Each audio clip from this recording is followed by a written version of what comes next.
to open space. Thanks for inviting me. It's a great pleasure. I mean, these days we are organizing here in the university some meetings about the future of research in Europe, about Horizon Euro Next Framework Program, right?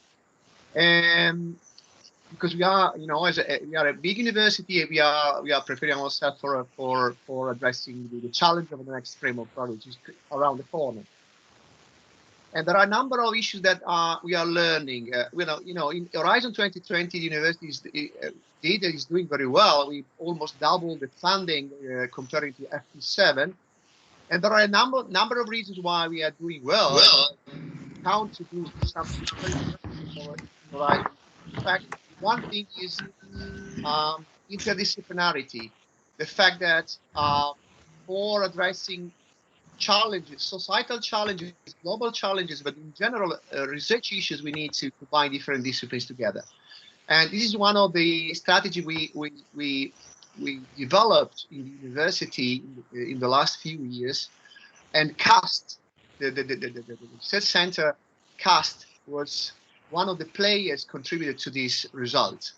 Bringing together different disciplines, bringing together different competencies in order to be more competitive and to succeed and to attack and to address challenges that are posed by society, by reality in general. Of course, pandemic. I noticed that there is the keynote speech will focus about the pandemic, right? Pandemic is amplifying the problem, right? And in many opportunities, in many occasions, in the commission, for example, I discussed with other people from other universities or from the commission the fact that the pandemic will change, which is reshaping the future, not in a contingent way, but in a structural way. So the challenge is to understand how this will impact on the future of our societies. And this is precisely the reason why research is important. The interdisciplinary research is important. In tourism, this is quite obvious, right? Tourism is one of the sectors where the damages of the pandemic were very severe. And how to respond to this is not just a contingent problem, it's a structural problem for our future years. So the keywords are resilience, the keywords are sustainability. Sustainability, making us think sustainable means being more resilient. And in a discussion I had recently on the pandemic and the impact of pandemic on research, I stressed the point that pandemic is not a black swan. Is the white swan. It was not something unexpected. Unexpected in time, but we know that the risk of pandemic is something that can happen. Happened in the past, it will happen in the future. And in an interconnected world, it's obvious that pandemic is not a black swan. So we need to prepare ourselves. We need to prepare our society. We need to respond to future challenges like this. And tourism is definitely one sector where this must be done. And how to be resilient depends on good research and interdisciplinary research. So that's the reason why research on tourism is so important. And what you do in CAST, in the research center is very important. And what you will discuss today is very important. It's important from a strategic point of view. For that reason, thank you very much. And I wish you a successful meeting. Thanks very much. Thank you, Antonino, for your word and for coming. Now I would like to turn it over to Professor Sergio Brazili. Oh, many thanks, Patricia, for your introduction. Good afternoon to everyone and welcome to this new edition of the CAST Days. For me, it's a real pleasure to remind you how important CAST activities are for the Rimini campus and for the University of Bologna as a whole. CAST represents actually a real standard of excellence at international level with regard to research on tourism issues. These so brilliant results have been achieved thanks to the passion, qualities, and the competence of all the researchers involved, who have continued over these years to invest scientifically on these topics. In this particular historical moment that we are all experimenting, there is even more need, I think, to invest in research of great quality, such that of CAST. The world tourism sector must somehow reinvent itself now, and I am sure that it is also through initiatives such as today's that our collective thinking can make useful progress. So I wish you a fruitful afternoon and good luck for your excellent work. Thank you. Thank you for your words, Sergio. And now, before the keynote speech, I'd like to bring the greetings from Professor Cristina Bernini, and she is the director of our Master in Tourism Enhancement of Cultural Heritage. And the master, the final event of the master will close the CAST days tomorrow. So tomorrow morning and during the morning and during the afternoon, there will be the possibility to follow the workshop and the celebration of the new of students that ended this path. And so I think that now I can introduce Professor Steve Millington. He is a reader in place management at Manchester Metropolitan University, and he is also the director of the Institute of Place Management. His recent experience focuses on high street and town centers and includes supporting two influential research projects. The first one is a ESRC funded and is about High Street 2020. And the second is an Innovate project about bringing big data to small users. So I am very, very happy to have Professor Millington with us. And I think that his presentation is particularly interesting for our campus. And maybe he doesn't know, but for historians, Blackpool and Rimini are two very similar places, in the sense that they weren't considered a sort of capital for mass tourism.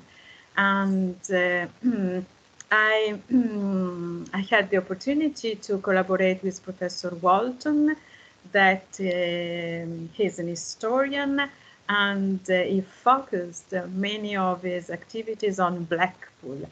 And here to say that we did a lot of comparison between Blackpool and Rimini. So a very, very warm welcome to Professor Millington, and the floor is yours. Okay. Oh, well, thanks for inviting me. Now I do the classic online thing and try and get my slides to work. So just bear with me and just tell me, can you see that? Yes. Yay. Okay, go in then. So thanks again. I've got a kind of game of two halves. The first bit, I just want to look specifically at the impacts of COVID on our coastal resorts, and obviously, and I know Walton's work very well, and I've published research with Tim Edensaw about Blackpool, and I thought it'd be useful to revisit some of that to think about the future of the coastal resort in the UK. Does that make sense? I hear a resounding yes. Just a little bit about the Institute of Place Management. As it's said in the introduction there, I'm director of the Institute. We're involved in place management, place marketing, place making, and visiting tourism. We run our own journal, Place Management and Development, and we're always happy to accept new papers for review. And also the Institute is leading the National High Streets Task Force for England, so leading a national initiative concerned with the revitalisation of town centres.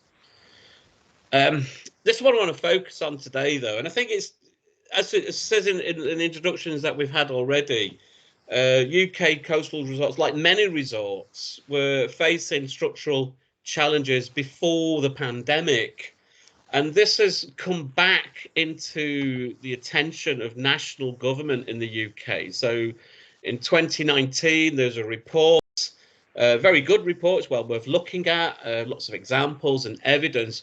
But these are the kind of issues which we know about. I mean, you know, UK domestic tourism isn't what it was, mainly because a lot of our holiday makers would normally come to Italy or the Mediterranean and not stay in Britain. And visitor numbers in general have declined, and people spend less time in the resorts. Allied to other industries like fishing and shipbuilding, a lot of the resorts are on the end of railway lines or at the end of road nets. They're not well connected. Tourism jobs are notoriously poorly paid and seasonal. Hence, we find a lot of deprivation.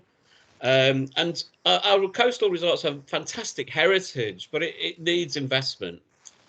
And this year, the Turning the Tide Seaside Regeneration report again points to this legacy of lack of investment, the need to adapt, and it also highlights the concerns about the impact of pandemic on our coastal towns. So what I thought I'd do is just spend a few minutes just looking at this specific impact. And we're very lucky in the sense we have access to data, a national data set, on which is based on a technology which counts people in places, automated footfall counters. And we've got hundreds and hundreds of locations, including seaside resorts, in this data set. And this is what's happened in Britain. If you look at this chart, it's an aggregate of all the people visiting our towns compared to an average of last year. And as you can see, across the board, the number of people visiting towns has declined. A low point of 90%, a slow recovery, and then England went into second lockdown, and you can see a dramatic drop just at the beginning of the month. Now, the thing about these national figures is that they hide subtle differences, and we know from other research there are kind of four distinct types of town. There are comparison towns like the big cities. There are speciality towns which have kind of unique heritage attractions. And there are multifunctional towns which are kind of busy all year round, but just driven by local activity, employment. Whereas seaside resorts tend to be holiday towns. Now, not all holiday towns are seaside towns, but well, what this means is that each of these types of towns have distinct patterns of activity. So when we distribute footfall over a 12-month period, this is what we'd expect how these towns to function. And as you can see, we're focusing on holiday towns here, and it's as you expect when we look at the data.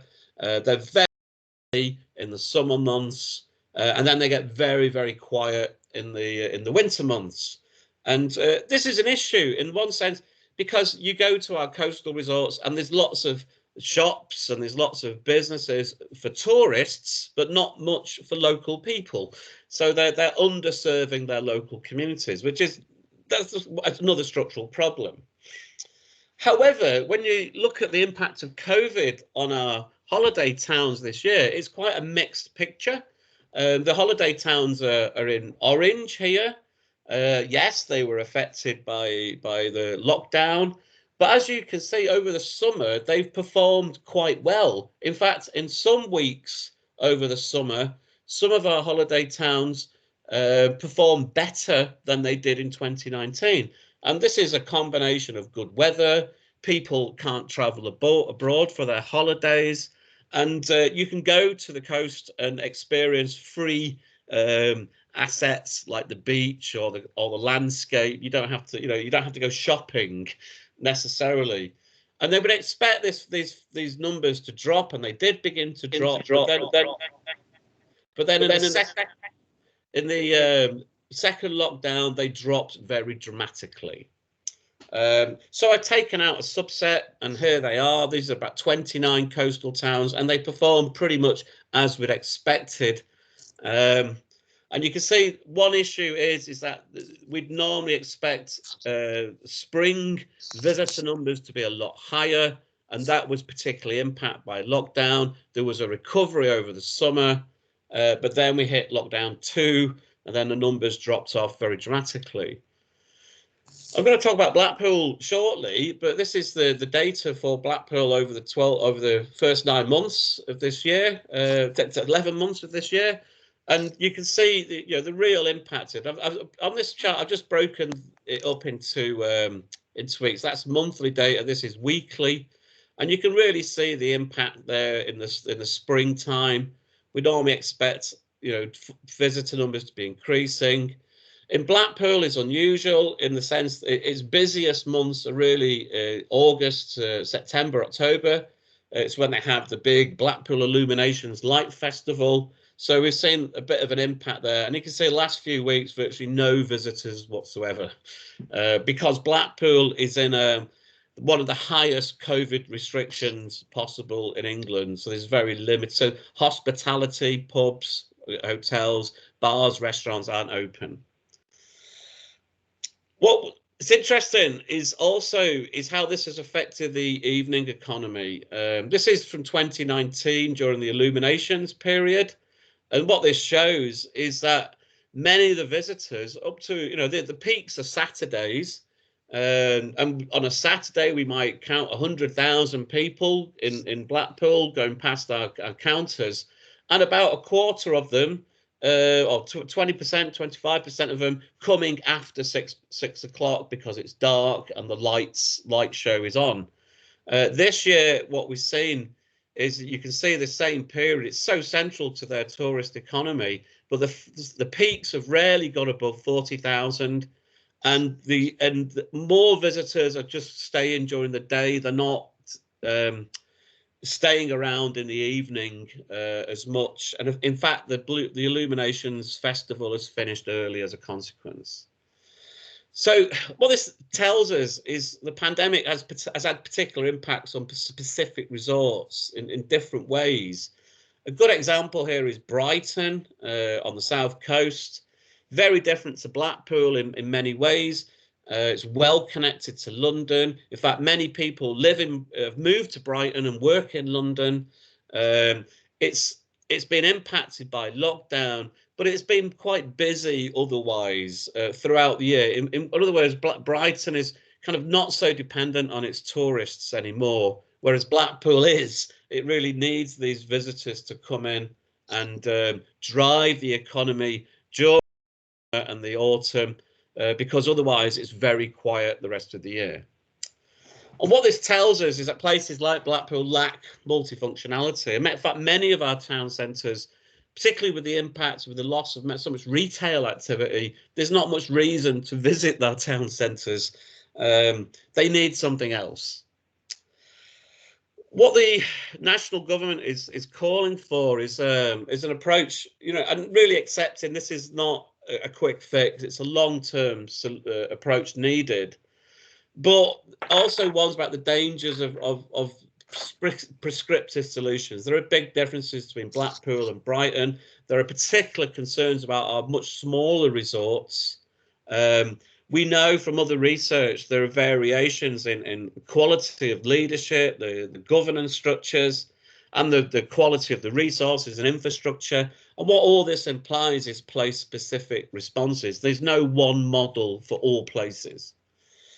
Okay, hopefully that makes sense. I'm just going to focus a little bit more on Blackpool itself. If you don't know it, it's located on the northwest coast of England and was, and actually still is, our most visited seaside resort in the country. Visitor numbers have fallen over the decades, but it still attracts around 18 million people a year. It's a very popular place. And it also resonates strongly within British national identity, particularly northern working class identity. It's a working class resort traditionally. It's also been one of our major entertainment centres, attracting, in this case, a Hollywood superstar, Jane Mansfield, to switch on the Blackpool lights in 1959. And it still serves, though not to a great extent, as an entertainment centre. But this is the problem. This is a Blackpool station, central station. You can see the crowds of people coming off the railway station. And this was before the British discovered the Mediterranean and started flying off for their holidays rather than going to Blackpool. And these numbers, you won't see this anymore on the Blackpool station. All that said, Blackpool has these amazing resources, the iconic Blackpool Tower, what we call the Golden Mile of tourist attractions and amusements. It has the world's second oldest tram network, and it's recently been modernized with old and new trams running alongside each other. It has not one, but 3 piers, one of the country's largest indoor water parks and one of the country's most popular theme parks, the Pleasure Beach. What you might not know, it continues to serve a kind of very distinct cultural role as a centre for dance and popular culture. This is one of the ballrooms, so ballroom dancing, but also subcultural identities, Northern Soul festival and competition. It hosts an annual punk festival with over a week and attracts kind of alternative music. It also has an emergent gay district as well, with many gay-friendly hotels, bars, restaurants, and the world-famous burlesque show Funny Girls. This is all important. Blackpool still gets about 18 million people a year. The Illuminations Light Festival generates about £230 million. In a time when normally British seaside resorts are closed, Blackpool is open. And in general, this is all worth about £1.5 billion for the local economy. So without tourism, Blackpool would really be struggling. But despite its popularity, it has a place branding image, has a very poor image and a very poor reputation. Now, the problem for Blackpool is the hopes for regeneration kind of rested back on this plan back in about 20 years ago for a super casino. And it didn't happen for all sorts of reasons. And it also lost the super casino. It lost national political party conferences. The airport closed. A large holiday camp located just next to the town, also closed down, and there was no plan B. There was nothing there. So the result 20 years ago was really struggling as to where to go next. And to the point where a task force was put together, and you can see some of the problems here are typical of what we might find in many of our coastal resorts: low wages, lack of investment, joblessness, declining quality of attractions and infrastructure. A specific problem in Blackpool is it attracts high numbers of people on welfare benefits, high numbers of people with poor health, mental health issues, drug and alcohol dependency, for all sorts of reasons, which I don't have time to go into. But these are all issues Blackpool has to deal with. And it has this image problem, as you can see from this headline in one of the national newspapers. So me and my colleague Tamid and somebody decided to investigate this. It's kind of like investigate why is Blackpool so reviled, and we focused very much on this seafront here, the promenade space. And what we began to observe is some really interesting and valuable lessons around placemaking and how Blackpool has begun to reinvent itself. So we can learn a lot from Blackpool, we think. So, for example, this is the Winter Gardens complex, a conference centre, event space. It's got a ballroom, a theatre, bars and shops. There's a tower and the Golden Mile of amusements. This was all brought back into public control. The municipality purchased these attractions and started to manage them themselves and embark on a restoration project. So this has been a part of the story. The other one, and it seems quite strange to talk about sea defences, but this has been a really important project because it's led to a reinvention of the promenade, and this is what we focus our research on. So this is a major project. So 11 kilometres of coastal sea defence has been upgraded or replaced. But what it's done, it's provided an opportunity to reinvent public realm, to reinvent the relationship between the coast and the town. In doing so, we kind of went back in time and to learning from Las Vegas and Venturi's et al.'s account of Las Vegas, which is an even more a place which is often denigrated as being tacky or over the top. We thought, well, okay, Blackpool is also labelled tacky. What can apply from this?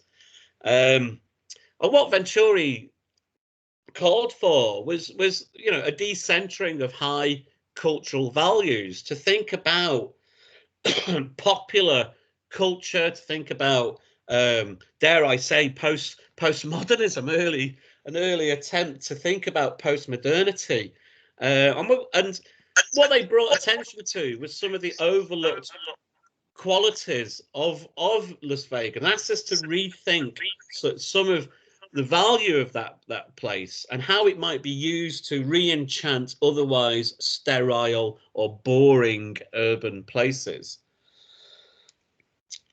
So they asked us to reassess popular taste, vernacular style, and excess, and we borrow from this as from the strip as a method of inquiry, to challenge kind of some of the kind of abstract kind of modernism which affected Blackpool. This a kind of eradication of local vernacular styles or local architectural heritage. And also what we see in more contemporary times, this over kind of regulation or over determination of how public space is or can be used. And we see it all the time. There's a plan for, we see these kind of architectural drawings, and what they lack is this: they lack fun. They're just not interesting. They're boring non-places, which not only marginalize local traditions, but actively seek to exclude itinerant groups and difference through the imposition of the same design codes and master plans. And you see it everywhere. So what's wrong with a bit of fun?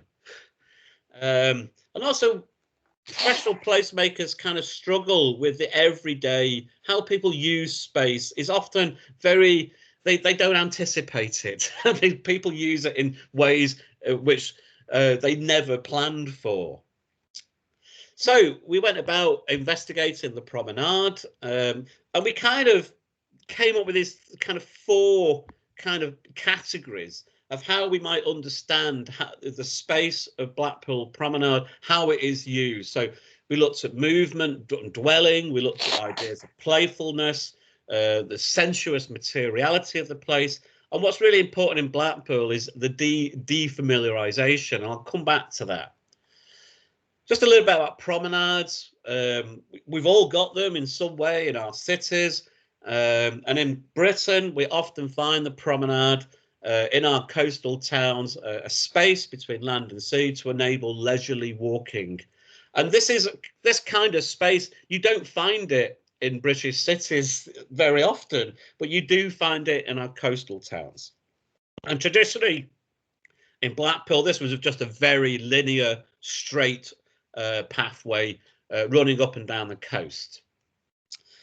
And the problem for Blackpool is that it's built on sand dunes, which were a coastal defence, which was taken out by the Victorians, and the Victorians built this huge wall to protect the resort from the sea.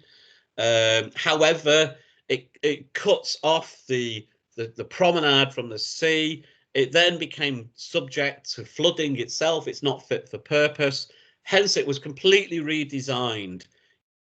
Biomimicry to kind of help build up sand dune defences, but also create new public spaces along the front by these kind of headland spaces. So it's no longer a linear structure, it's a curved structure.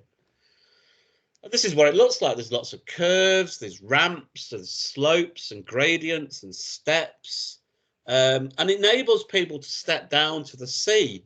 So often the sea comes straight up to the edge here, and people can now have a relationship with that. And it's also full of new sculptural designs, which kind of are new but speak to the past. So these rocks, for example, they illuminate at night. This submersible is actually a sculpture, and inside there's a sea monster. This shelter swivels with the wind to protect you. And this, I like this one, this sculpture, it's about the holiday romances and broken hearts. So you get an idea of how this space has been reanimated through these kind of new public realm interventions. Okay.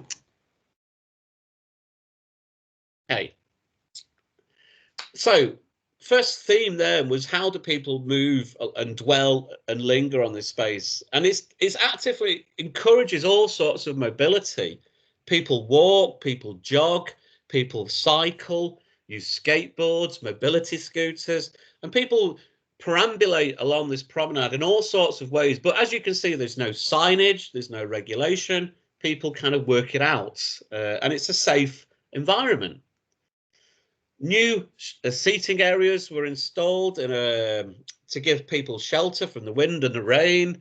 And as you can see, the family here, and one of them is having a picnic. Great. There's no signage saying do not sit here. It's that people are encouraged to dwell and stay in these spaces. And another family having a picnic there as well. So you can see people sitting. This is another actively encouraged activity, to sit, and it's a common thing to do. People like to sit and watch the sea, the sunset, and the steps enable that.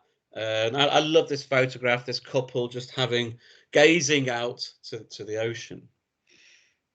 And very recently, this has been extended into the town centre, and these benches are kind of designed on the old tram system. The second theme then is around playfulness, and I want to focus on 2 specific interventions. One is called the comedy carpet, and this is a new public square in front of the iconic tower. And what it is, it's an artwork. It's Britain's largest artwork. It's around 2,000 square meters in size. It's by Gordon Young Associates. They basically took transcriptions of famous jokes and catchphrases from British popular culture, and they were transcribed through 160,000 individually crafted granite letters in different typescripts and fonts, and these were embedded into 300 concrete slabs. And then people walk along and they read the jokes. And what we found is that people were again encouraged to wander and linger. People would move from tile to tile. They would read the jokes. It would provoke reflection, memories, nostalgia, laughter, amusement. And often people would know the jokes, but they would read them anyway. It would then provoke sociality, as people would say, come and read this one, or come and read that one. People would move from slab to slab and discover new jokes. And it very much speaks to Blackpool's history as an entertainment centre. And this is quite an often reproduced image here. You know, people use this in a very playful way. The second site is the world's largest mirror ball, and this kind of almost borrows directly from Las Vegas in one sense, but also speaks to Blackpool's history of dance as a place for dance competitions.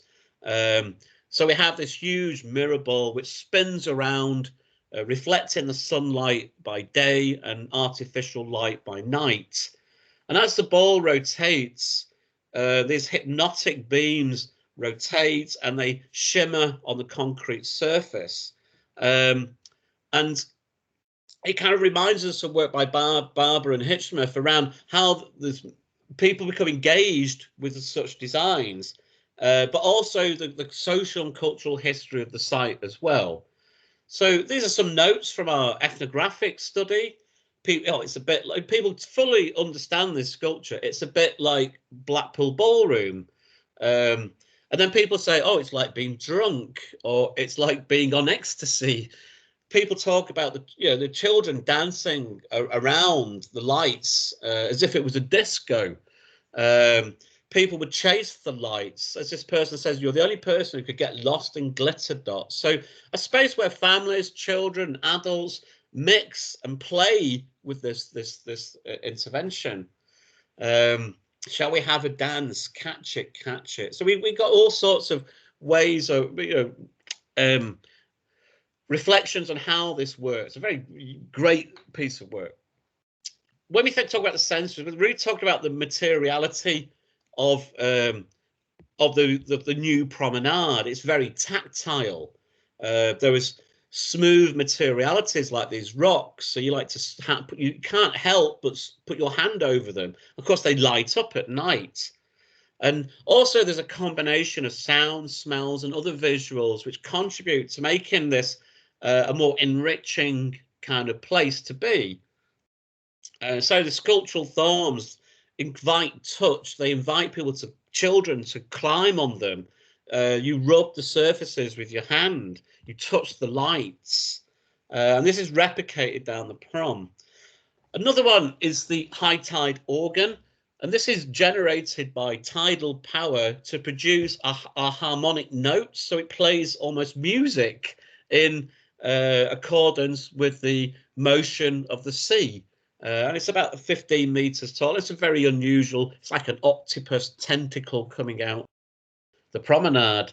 So lots of visually arresting sights, which make it a very interesting experience. And opposite is the Golden Mile with its pubs and bars and fish and chip shops and all the smells of candy floss and all that, the seagulls, the trams, all combined to make this kind of very unique soundscape in Blackpool.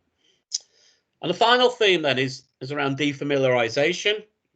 And the way the prom, which is quite, an ordinary space during the day, during night, during the illuminations, is completely transformed into this kind of surreal, enchanted space through electric illumination.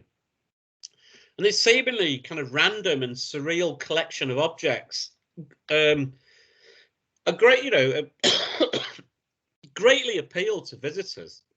Is why one of the main reasons why Blackpool is so popular is people come and see this 6 mile long display of different lighting installations, and it's very playful as well. The you know, from using imagery from Doctor Who and science fiction. The sun on the left is actually the face of one of the people who work for the local municipality. So very playful.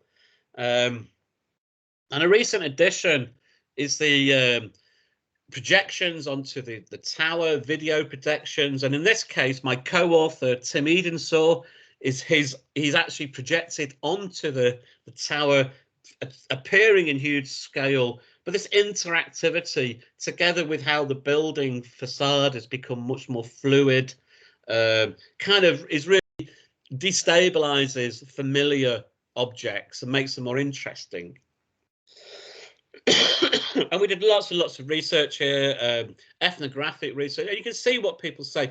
And as we've shown in other work involving illumination, it provokes conviviality, sociality. It may be random, surreal, enchanted, but it's more than just people looking at a spectacle. People engage with these lights in all sorts of ways. They talk about happiness. They talk about the atmosphere, a place for happy people. They talk about routine and nostalgia. As this couple reveal, they come to see Blackpool illuminations every year and have been doing so for 42 years to celebrate their wedding anniversary. And what's really surprising is very little of this is designed by professional designers. The Blackpool illuminations is the product of the municipality again. Designed and manufactured and maintained by the municipal workers. But how they work is that they kind of link back to Blackpool's history, a seaside aesthetic, and really promotes family and intergenerational mixing during the evening, which you don't often see in a UK context. So Blackpool's not without its problems. You know, there's still legacies of the modernist planning, concrete structures which are slowly being removed. A lot of the problems in Blackpool are on the back streets, the closed shops, the closed hotels, which kind of all helps to, or contributes to this kind of feeling the resort is in decline when it remains quite a popular place. But what we drew out of the research was, it's really important. What Blackpool does is it values its tradition but adapts it. It draws on its particular identity, its heritage, and it keeps it going but changes it. The promenade itself is such a valuable place now. It fosters all sorts of interactivity and playful engagement. Exactly that I've seen in many of the great cities of the world, but no one talks about Blackpool in that way. In the way it accommodates different sensory and tactile forms of walking and disrupts what might otherwise be quite a boring experience. And it makes the familiar strange. It accommodates and honours the past, but it's without necessarily freezing it in time. Many of the heritage attractions in Blackpool are still active. The Tower Ballroom is still a ballroom. The Empress Ballroom is still a ballroom. The piers still are all operating and functional. So what next for Blackpool? Well, the government is now looking to put additional funding to help coastal resorts catch up or break the cycle of decline. So all sorts of funding initiatives have been announced over the last year or so, together with other funds that towns can tap into. And Blackpool has been relatively successful in attracting new government funding. And this has been helping to some regeneration projects there. The gateway is the Blackpool North Station, so the area around the station has been improved. to create new offices, new retail, gymnasium, public realm improvements. And that second stage is now underway to create an integrated public transport hub with extending the tram network to the railway station with a new hotel. And that's underway and is due for completion in 2022. The big project in Blackpool, and this is where the casino would have been located. It's this huge 17-acre site. It used to be the station. It's now mainly car parking, but the plan is this kind of huge new entertainment area called Blackpool Central.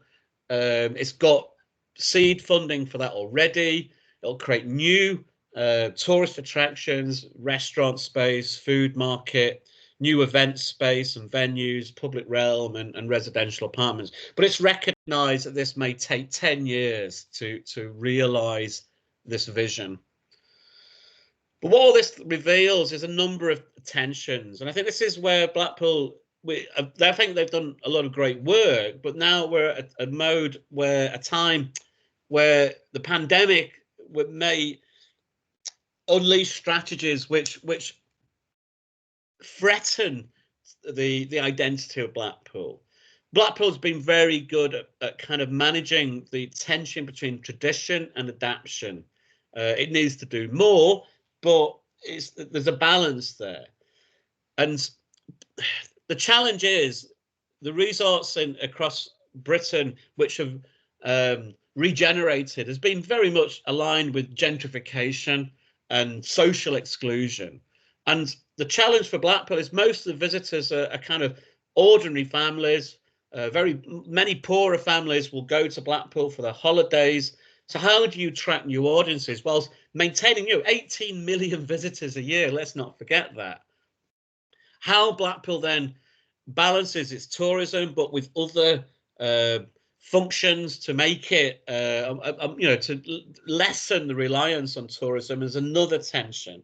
And I think the final one's probably where my most concern is the danger that Blackpool begins to abandon its links to heritage and identity and begins to think about development which may eradicate vitality and difference within that location, overdetermined regulated design. I think Blackpool, people really need to understand it's a space to lose yourself. It's a place simply to let go.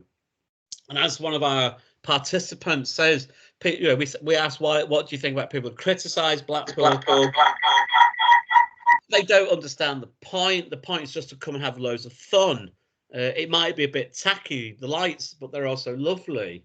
And the whole point is to go to Blackpool and see the lights and lighten yourself up. And that's all I'm going to say. Thank you.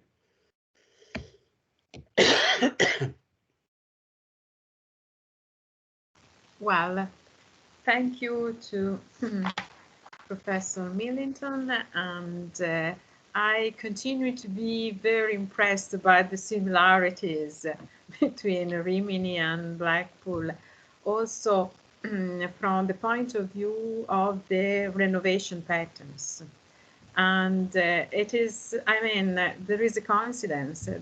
The fact that in Rimini, as in Blackpool, the project for renovating and redesign the tourist destination starting in 2007.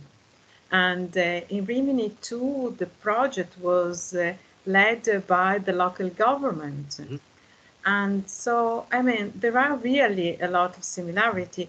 And also from the point of view of their position in the market, in the sense that in both cases, the brand reputation is quite low, but in the same time, both destinations welcome millions and millions of visitors per year. So maybe there is something wrong with the brand reputation.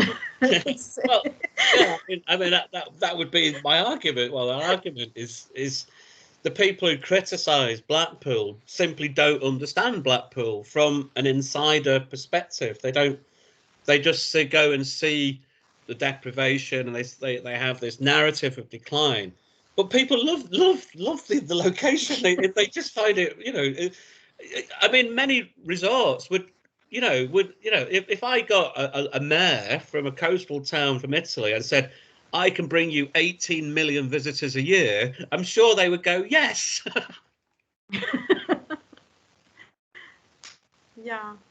So, and well, I don't know if there are questions from the audience.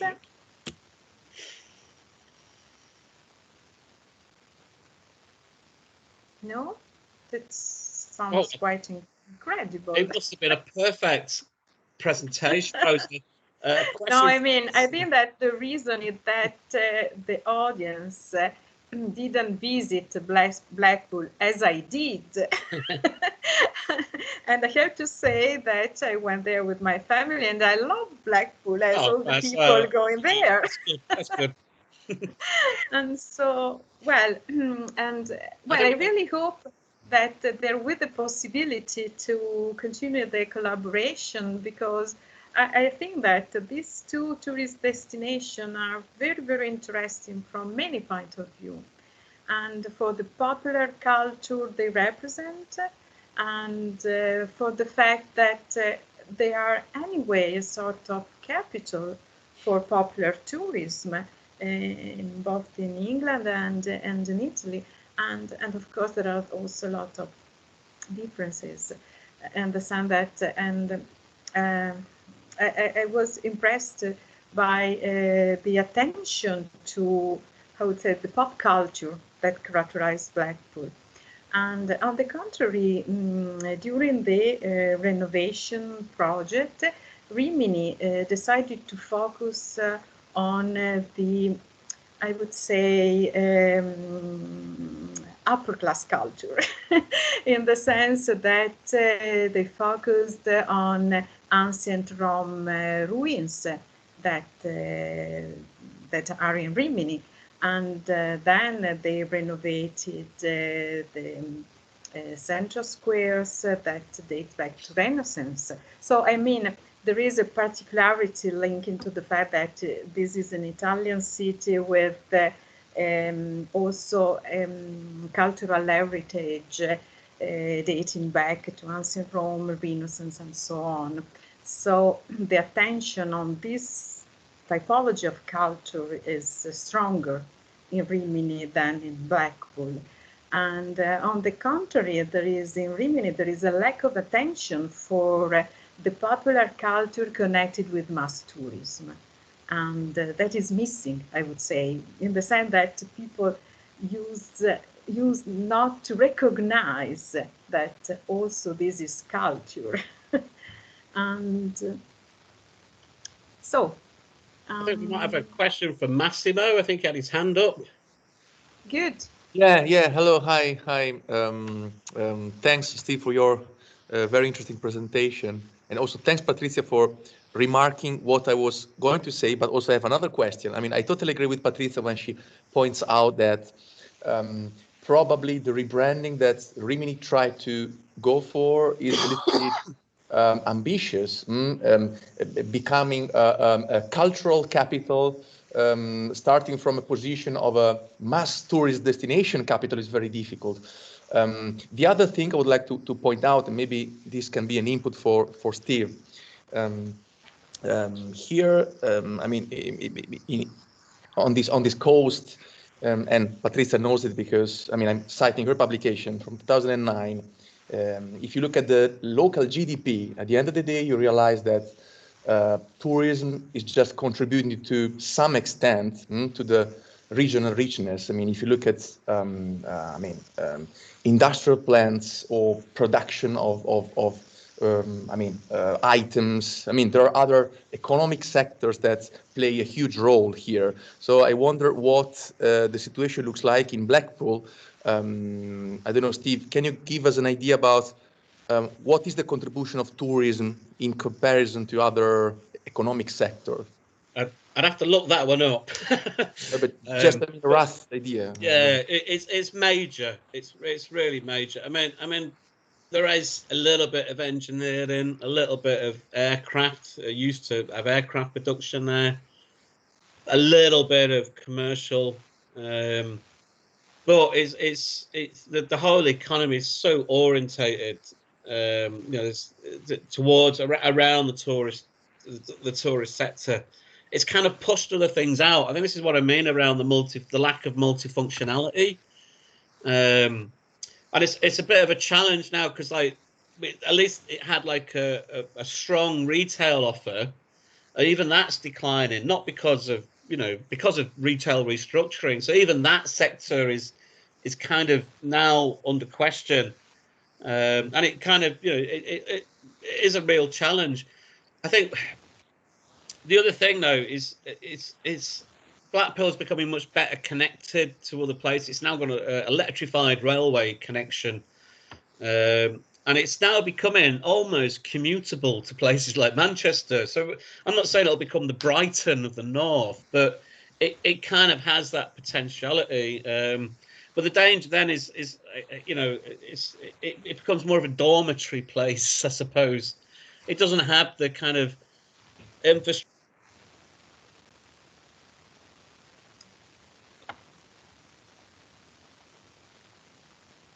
Sorry, Steve, I think you muted your microphone. We can't hear you anymore. Probably you pressed, you just silent. Okay, cool. Yes, I forgot. I don't know when I'm muted. So where did yeah, Blackpool needs to diversify. It hasn't got much else other than tourism. You know, a bit of engineering, yeah, a bit of commercial. But it used to have a strong retail offer, but that's in decline, as it is everywhere in the UK. It is better connected now to Manchester via electrified railway line, so you can get to Blackpool from Manchester in about an hour. So you could commute there. It's for very cheap property prices. So it needs to diversify, and it's what that's going to look like in the long term. And they've kind of pitched their ideas now on this kind of this kind of multifunctional indoor events, which is important because we don't have the same. One big difference between Rimini and Blackpool is the weather. Let's not forget that. So in Blackpool, you have better weather than here?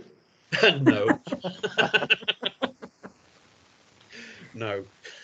So having these kind of indoor activities, you know, is helps with that resilience.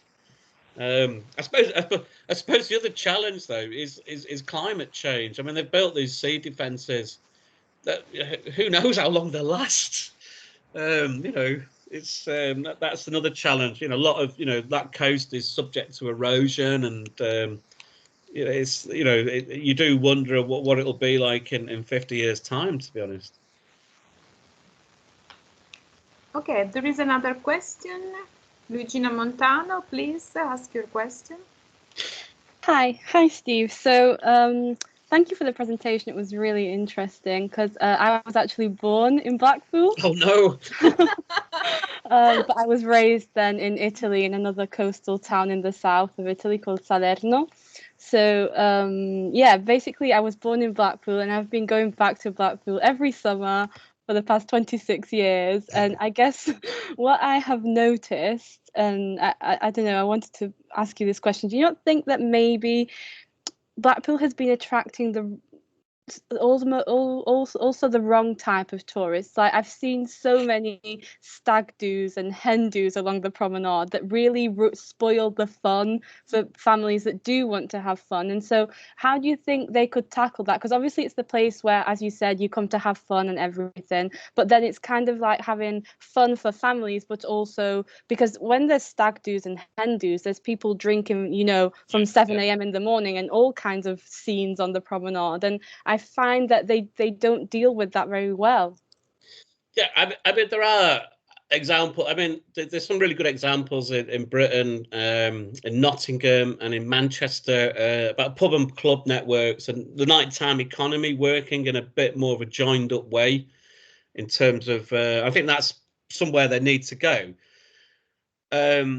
But what I would say though, I mean, yeah, I'm not denying the stag parties are there and part of that, but I wouldn't say they dominate. You might get that at a weekend at certain times, But we spent many months over the years, and what we observed, the main user group in Blackpool, particularly during the illuminations, are families and family groups. They're much, and I know what you mean. On a Saturday night, a load of drunken lads, and they get into a fight and stuff like that. And I'm not denying that's a problem, but if you go up on the North Shore, look at the tableaus, it's a very serene experience. And mainly family groups, young children, grandparents, all walking together. That was, predominantly what we observed, to be honest. Okay. Thank you. I think, like I said, I don't design none of that exists, but it does get, I think, highlighted in the media. And as soon as anything happens in Blackpool, the media are on it. That's true. That's absolutely true. And what they don't report on is the other 17,999,000 who are just having a good time. And I think that's a huge issue as well, maybe of how they're portrayed in the media. So when I tell people that I'm born in Blackpool, now I live in Guildford. So imagine what looks that I get when I say that I was born in Blackpool. And I love going back to Blackpool. I have, lovely memories there. But everyone, has that kind of reaction, and maybe it is because it's just being portrayed in the media, as you said, so badly. I tell you where it resonates, because we did research prior to Blackpool on Christmas light displays. And, the people who put these big Christmas light displays on their houses. And when we asked them questions like, what do you think about people who criticise your lights have been a bit tacky? They just looked at us and went, what on earth are you talking? Who would criticise them? They weren't connected to those debates. And it's like a lot of the visitors to Blackpool, they don't care what the Guardian says about Blackpool. They don't read it. So they kind of, Blackpool kind of operates within this kind of particular value system. And those criticisms, people are really surprised, walking down the prom. You go, well, like I said, it's one of the quotes I put on the slides there, what do you think about people who criticise the lights? They're just, what? Well, they're brilliant. Thank you.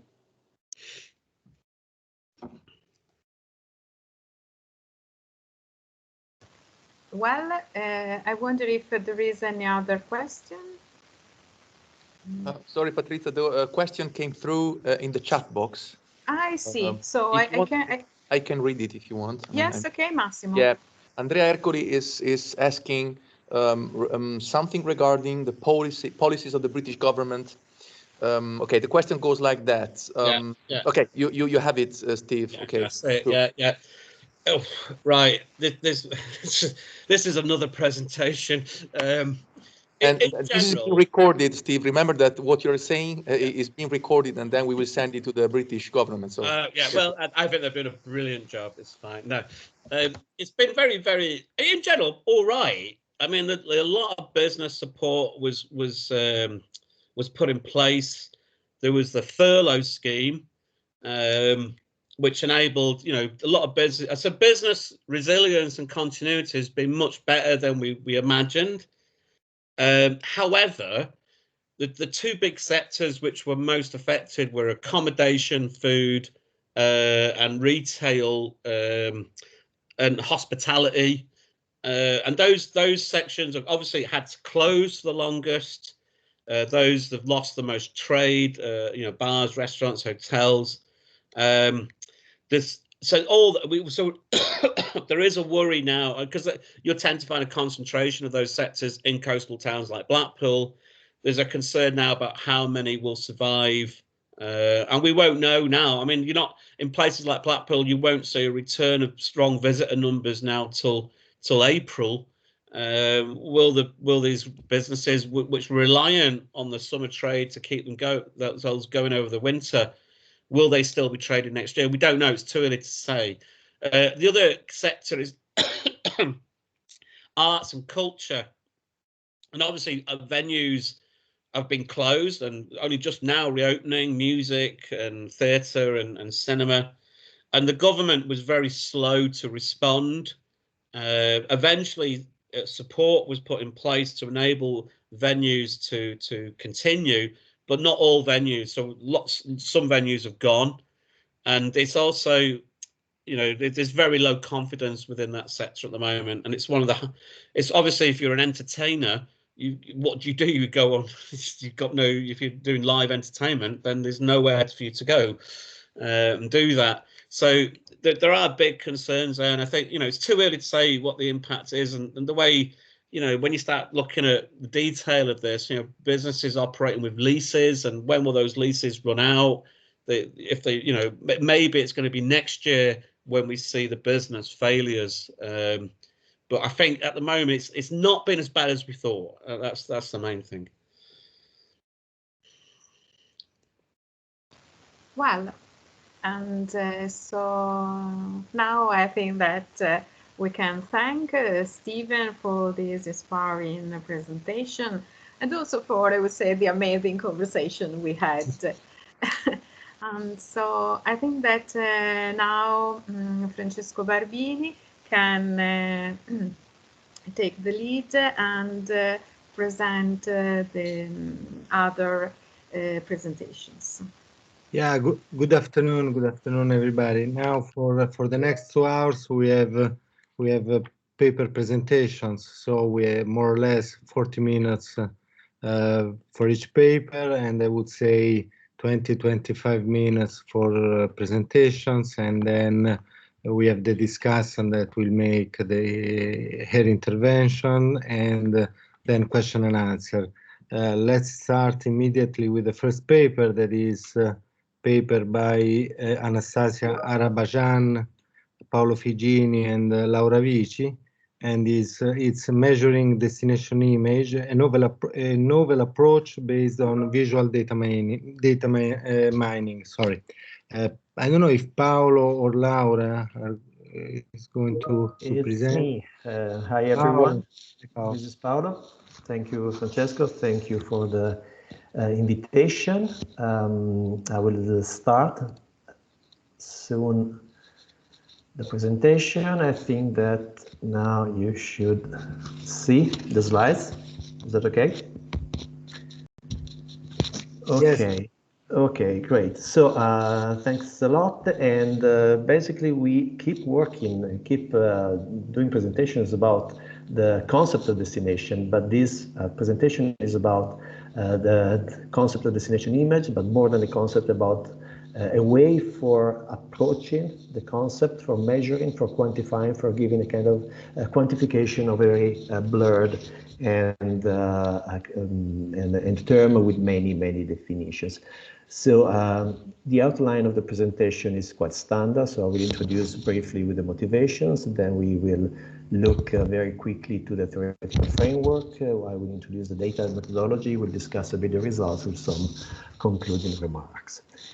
Okay, so first of all, about the introduction and the motivation. As you know, I mean, my colleagues know me. I'm not someone working in management studies. I'm an economist. And basically the paper was born within a European Horizon project called So Impact, which is mainly aimed at downscaling the impact of climate change on specific territories, in particular European islands.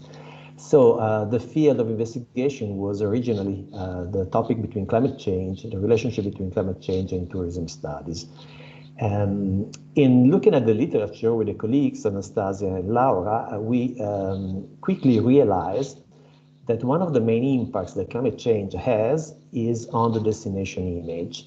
But this topic is completely overlooked by the literature, by previous studies. So we decided to investigate a bit more about that.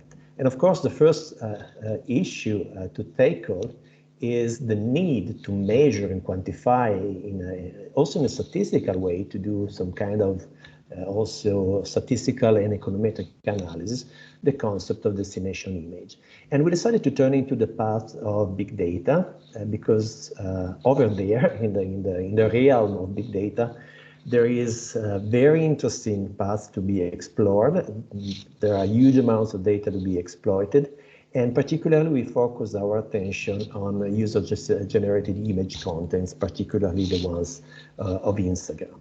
So in this framework, our contribution is threefold. So first of all, we introduced in the specific literature let's say in tourism management, tourism studies, an efficient tool to use and analyze big bunches of visual data. And this tool, of course, we did not invent it, we applied it. It's Google Cloud Vision, which is a visual object recognition tool. And then we exploit the content of visual data that we analyze to build a measure of destination image, or to be more precise, an index of the distance, or an index of similarity or dissimilarity between destination images. And finally, we exploit the data that we avail for looking at possible applications and uses of the indices. Also, and this comes back to the original project, also to assess the impact of climate change on destination image. So a theoretical framework. This is not the time to have a complete lecture about destination image, also because, as you know, expert of that. So our vision might be a bit naive, but we built our framework around the literature, for which destination image is a blurred concept, in which the image is formed by both the supply side. This is the traditional way in which DMOs or tourist offices promote the image of the destination through promotional material, through brochure, through their advertising campaigns, and so on. And with the interaction on the demand side, that are tourists, and today is the real important role played by user-generated content, there is this kind of collective formation of the destination image. And the destination image is mainly composed of three components: the cognitive one, which is the one more connected to the, let's say, objective feature of the destination and attributes, things to see, things to do, which then feeds the affective image, which is related to the feelings and emotions triggered by the experience, and both the cognitive and the affective dimensions then feed the cognitive component, which is more related to behavioral intentions and the idea for tourists to visit the destination, to revisit, or to spread through the word of mouth about the destination. So what we do is to focus on the demand side, on user-generated contents, and we argue that the analysis of the content of image is particularly effective in learning about the cognitive dimension of the destination image, while, for example, caption and comments and general text is more useful to do text and sentiment analysis to learn and study more about the affective dimension.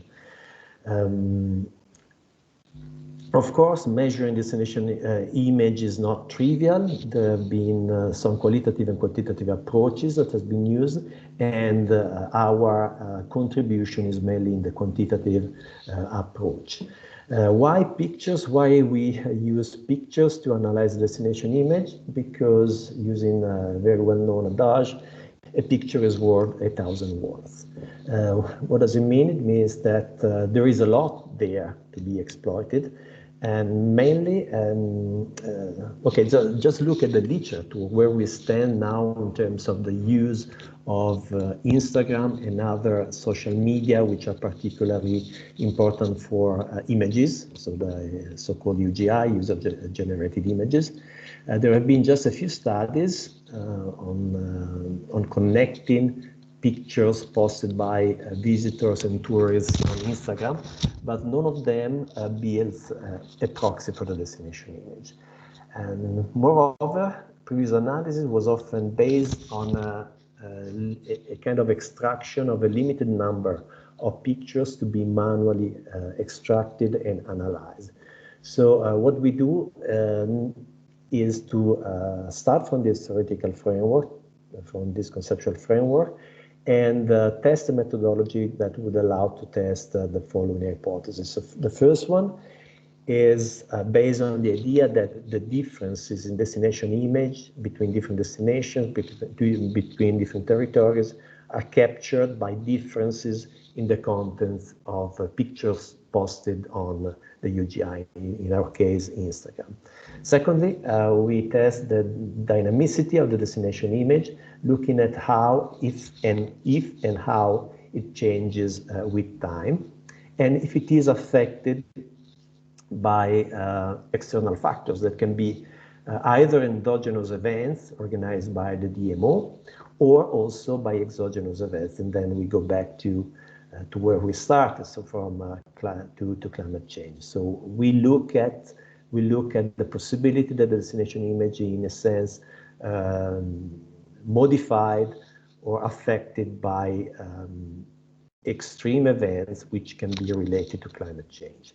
So this is more or less the conceptual framework on which we base our work, our hypothesis, in which the first one is the test of how tourists, through their the pictures that they post on user-generated content, social media, how they perceive and affect the destination image of different destinations. Destination can be very similar as G and F, which overlap in this case, or can be quite distant as B and D, which do not overlap. And through H2, H3, and H4, we analyze whether these factors and time in general affect the perception of tourists in the destination image. So what about methodology and the data? So as regards the methodology, we have 3 steps. The first step is the use, as I was saying before, of this visual object recognition tool, which is called Google Cloud Vision, to extract certain labels describing and characterizing the pictures that are posted by tourists. Using the labels and the frequency of labels, we construct an index of distance in destination image, which measures, as I was saying before, the similarity or the uniqueness or the dissimilarity between destinations, always from the tourist perspective. And the third point is to introduce, or to apply, to be more precise, ad hoc econometric analysis to analyze what is the impact play and the role played by specific factors like time, endogenous or exogenous events. We apply our methodology on 8 different islands, 4 of the Canary Archipelago, Tenerife, Gran Canaria, Fuerteventura, and Lanzarote, and 4 Mediterranean islands, Cyprus, Crete, Malta, and Sicily. We analyze the pictures posted on Instagram in the summer season of 2019, from the beginning of June up to the end of September. And of course, in order to select only the pictures which are related to traveling activities and to holidays, we selected those with a hashtag with the island name, plus some travel-related keywords like travel, visit, vacation, holiday, or similar words. We collected everything, so the pictures, but also the captions, the comments, the geotags, the number of likes, but in this analysis we focus especially on pictures.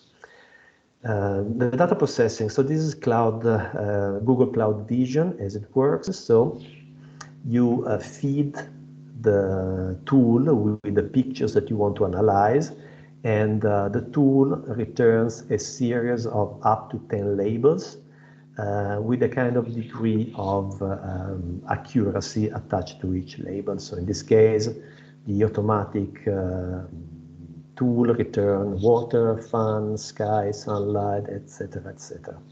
So in general, the accuracy is quite high, so it's over 80%. So the overall accuracy score is over 0.8, which is something that we also experience in our sample of data.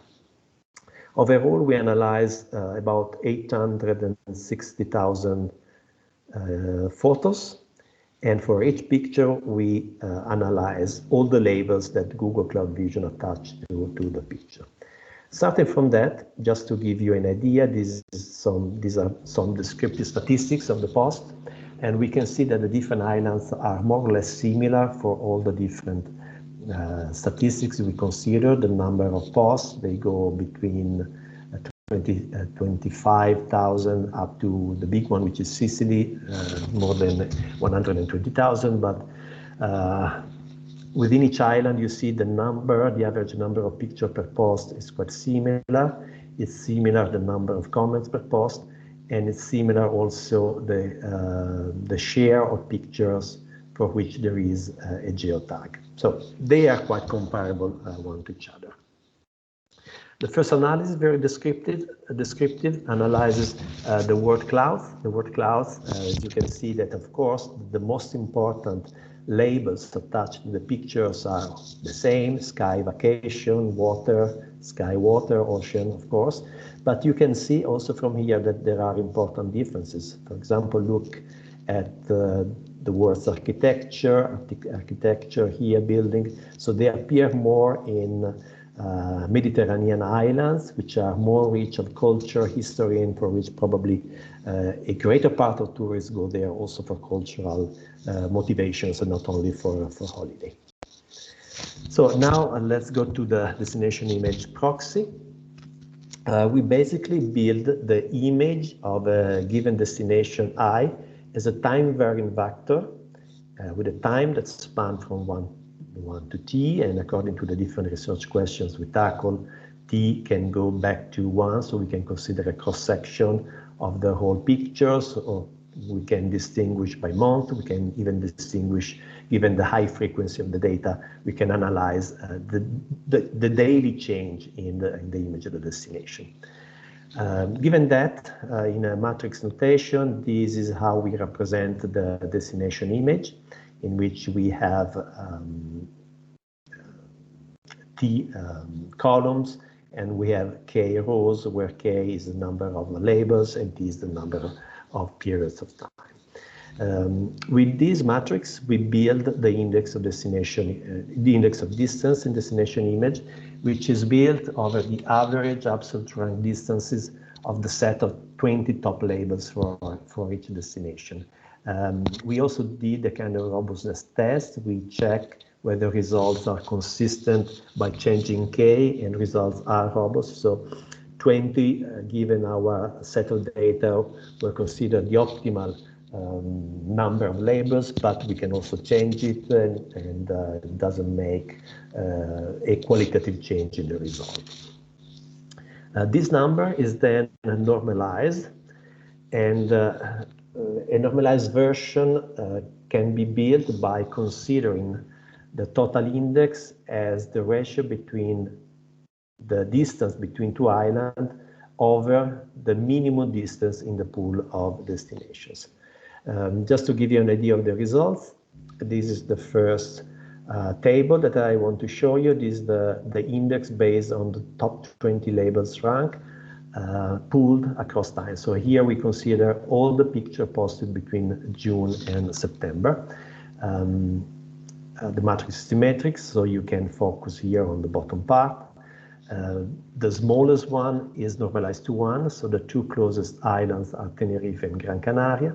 And the farther the islands are from this couple, the more the color moves. The index goes up and the color moves from yellow up to red. The index, first of all, is consistent with the correspondence analysis that we have carried out. So the index is consistent with, let's say, with more traditional way of looking and describing differences among a set of categorical variables. So we can say that for the first hypothesis is, in a sense, tested and verified. So let's move on to dynamics, onto the dynamics of the destination image. We can assess the evolution of the image over time to understand whether or not two or more destinations become more similar with the passing of time. In here, we have done a simple analysis by peak season. So in the top table, you see the index computed in the peak months of the summer season, July and August. And in here, in the bottom part, you have the index computed on the shoulder season, June and September. If you focus on the average distance, you see that in here, the average distance is always lower than the average distance that we have in June and September. So we conclude that there are some differences that change with time, and probably they are due to the different types of tourists visiting the destination in different months. But of course, in order to understand whether or not this is a kind of seasonal pattern, we should have more data related to more years to see if these changes are repeating year after year, something that we don't have in our data set. Organized events, what can we say about how pictures posted on Instagram change when the destination organizes some specific event? We analyzed the case of Fuerteventura, which hosted in the summer 2019 the World Cup or World Championship of windsurf and kite surfing. And first of all, we see that on average, pictures including windsurf or kite surfing related labels are very low, so less than 1% of the pictures, but we have these peaks. This is the period in which the World Cup was hosted, and you see particularly two big peaks in at the opening and at the closing of the World Cup.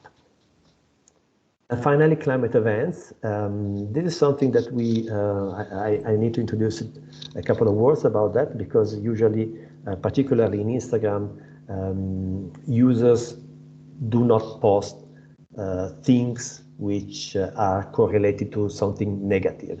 So people like to present themselves in a very positive way, enjoying life, enjoying activities that they're doing. However, when there are some specific important events which negatively impact on the quality of the experience, then this is something that also appears in the pictures. In here we have a graph in which we have two peaks related to the relative frequency of words which are associated to the fire, to forest fires. And these are exactly in the days in which two huge wildfires happened in the Canary Islands. So again, this is something in which the relative frequency is about low, so only 1.52% of the pictures include the labels which are related to forest fires, but you see that there is a huge peak with respect to the other days. So it's something that is also perceived in the collective image that tourists post on Instagram. Finally, I think that I don't have more time to go into the analysis of more econometric analysis, but just to give you an idea, we looked at how tourists change their behavior and the activities that they pursue, that they do while they are on holiday, when some climate or weather condition change. So the first analysis that we did was to perform an econometric analysis in which we analyzed the frequency of some labels related to beach activity, beach-related activity, and nature-related activity. So in the first case, we consider words like beach, sea, ocean. In the second case, words like tree, plant, mountain, and landform. What we find is that there is a kind of change in the relative frequency of labels. In particularly from the estimated coefficients, we can find out that for any degree more in the temperature, there is a plus 3.5% in labels attached to beach-based activities and minus 3.5% related to nature-based labels. So this is something, another type of exercise that we can do in exploiting the data that we have about labels of pictures. And also about the forest fire, we can see it here. When the forest fire happened, we have a kind of negative impact in demand for nature-related activities, which are the activities that are carried out away from the beach, in the mountains. And of course, when there are forest fires, it's more difficult to do this kind of activity. And we can estimate that the wildfires which took place in Gran Canaria led more or less to a 7% decrease in demand for nature-related activities. In this case, differently from before, we don't have evidence of substitution with beach-based activities. So concluding remarks, just to go to the conclusion, we use a novel big data and artificial intelligence techniques, the visual object recognition tool, particularly Google Cloud Vision, to investigate how the destination image is collectively perceived by tourists, And we do that analyzing the context of about 860,000 pictures posted about 8 islands that tourists posted on Instagram. We measure the similarity between destination images through an index of distance built on the picture labels, and we see how the image might also change gradually with the time or the response to specific events organized or hitting the destination. And basically we find support for all our hypotheses. Just to go to the implication and limitations, well, for example, the index opens possibly, hopefully, several doors for destination marketing and management. Just to give an idea, the simplest one, if the index shows a strong similarity between the destination that we consider and another destination, it might indicate, for example, that branding strategies have been ineffective, and this is an issue that could be tackled by the DMO with proper managerial policies or branding policies. Secondly, the destination images are significantly affected by major non-tourism related events. And as a limitation, and I go to the conclusion really, well, first of all, as I said in introducing the work, we focus on the cognitive component of the destination image, which in our opinion can be better analyzed using pictures, while if we need to look at the affective dimension, at the affective component of the destination image, and we need to analyze feelings and sentiments, probably picture labels are not fit to exhibit negativity, contrary to what textual media and, for example, online reviews can provide. So we probably, if the next step of this project is to analyze the affective component of the destination media, of destination image, probably we will move to the analysis of captions and comments to the pictures, and we will also move to other UGC tools. I think I'm over, so I thank you for your attention, and I wait for the discussion by Serena. Yeah, thank you very much, Paolo. Serena Volo, the discussant. Serena. Good afternoon, everyone. I will try to share a few slides. I'm not sure I will succeed because of internet problems. Otherwise, I just start without. Okay. Okay.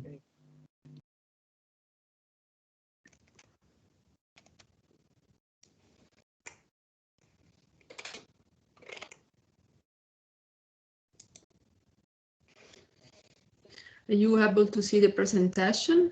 Not yet, but probably something is happening. Yeah, it's loading. Yes. Okay, let's hope. Okay, if you can see it, not yet. You should see the title of the paper. So first of all, thank you for this invitation. I'm very pleased to serve as a discussant for this paper of Paolo and his co-authors. I thank the authors and also the Center for the Advanced Studies on Tourism, the CAST, at the University of Bologna for this opportunity. The comments on this paper are going to be conveyed to the authors by looking into 4 main areas of interest. And I would appreciate if you tell me if you can see the slides, or otherwise I'll turn them off. Serena, we cannot see anything right now. Okay, so that's okay. It's better. No problem. Yeah. I expected that. Occasionally it happens. Most of the times. Okay. So the 4 main areas of interest are the following: the role of visuals in tourism and the relevance of destination image. Number 2, the selection of the research paradigm used by the researchers, the opportunities offered by big visual data and their methodological choices. Number 3, the selected empirical setting of the study. Number 4, the outcomes and the contribution to theory, method, and practice. So in terms of a role of visuals in tourism, the relevance of visuals in tourism traces back to several fundamental studies. One of them is mentioned by the authors, that's a re-study. The fundamental notions conveyed in Henry's work are few, and I think it would be worth to trace them back with the authors. The strong visual nature of tourism experiences, as they are located in unusual, distinct visual environment, in which tourists spend limited time, and in the past, limited were also the opportunity to experience visual stimuli. With social media, user-generated images, the landscape of visual opportunities vast, immediately available, constantly changing. The authors have nicely harvested the potential of user-generated image. So, second point of early work, the concept of the gaze highlights the complexity of a socially learned ability to see. So Henry in his work points out that seeing of a pure innocent eye is a myth. Visions, interpretations are culturally, socially framed. Thus tourists witness different ways of seeing, whether these are created by the DMOs, by private also stakeholders, by politics, by opinion leaders, by influencers, or by other tourists. In this respect, I believe the authors often discuss only two polarized approach, the tourist and the DMO. They seem to forget that the destination image is very much formed also by the effort of the private sector in providing knowledge, information, visuals to different possible publics. And the different possible publics include not only actual tourists, but also those who influence tourists in their choices, without being themselves maybe tourists. Then Henry's work also discusses the relative nature of images, the relative nature of pictures, of visuals. In this, the authors, I have to say, implicitly address this notion because they discuss destination image as a relative concept. So they see one destination image relative to another one. This is a way of operating that is often used in competitiveness analysis. We see competition as wanting to be better than others, so in terms of comparison with other destinations, and we see competition in terms of time, being better than ourselves in the past. So the future is always better than the past. Hopefully, after COVID, there will be too. So the authors implicitly think about this relativeness, the relative concept of image and the gaze and the visuals, but they're not explicit about it. One last critical point in the concept of Henry is that of seeing and being seen.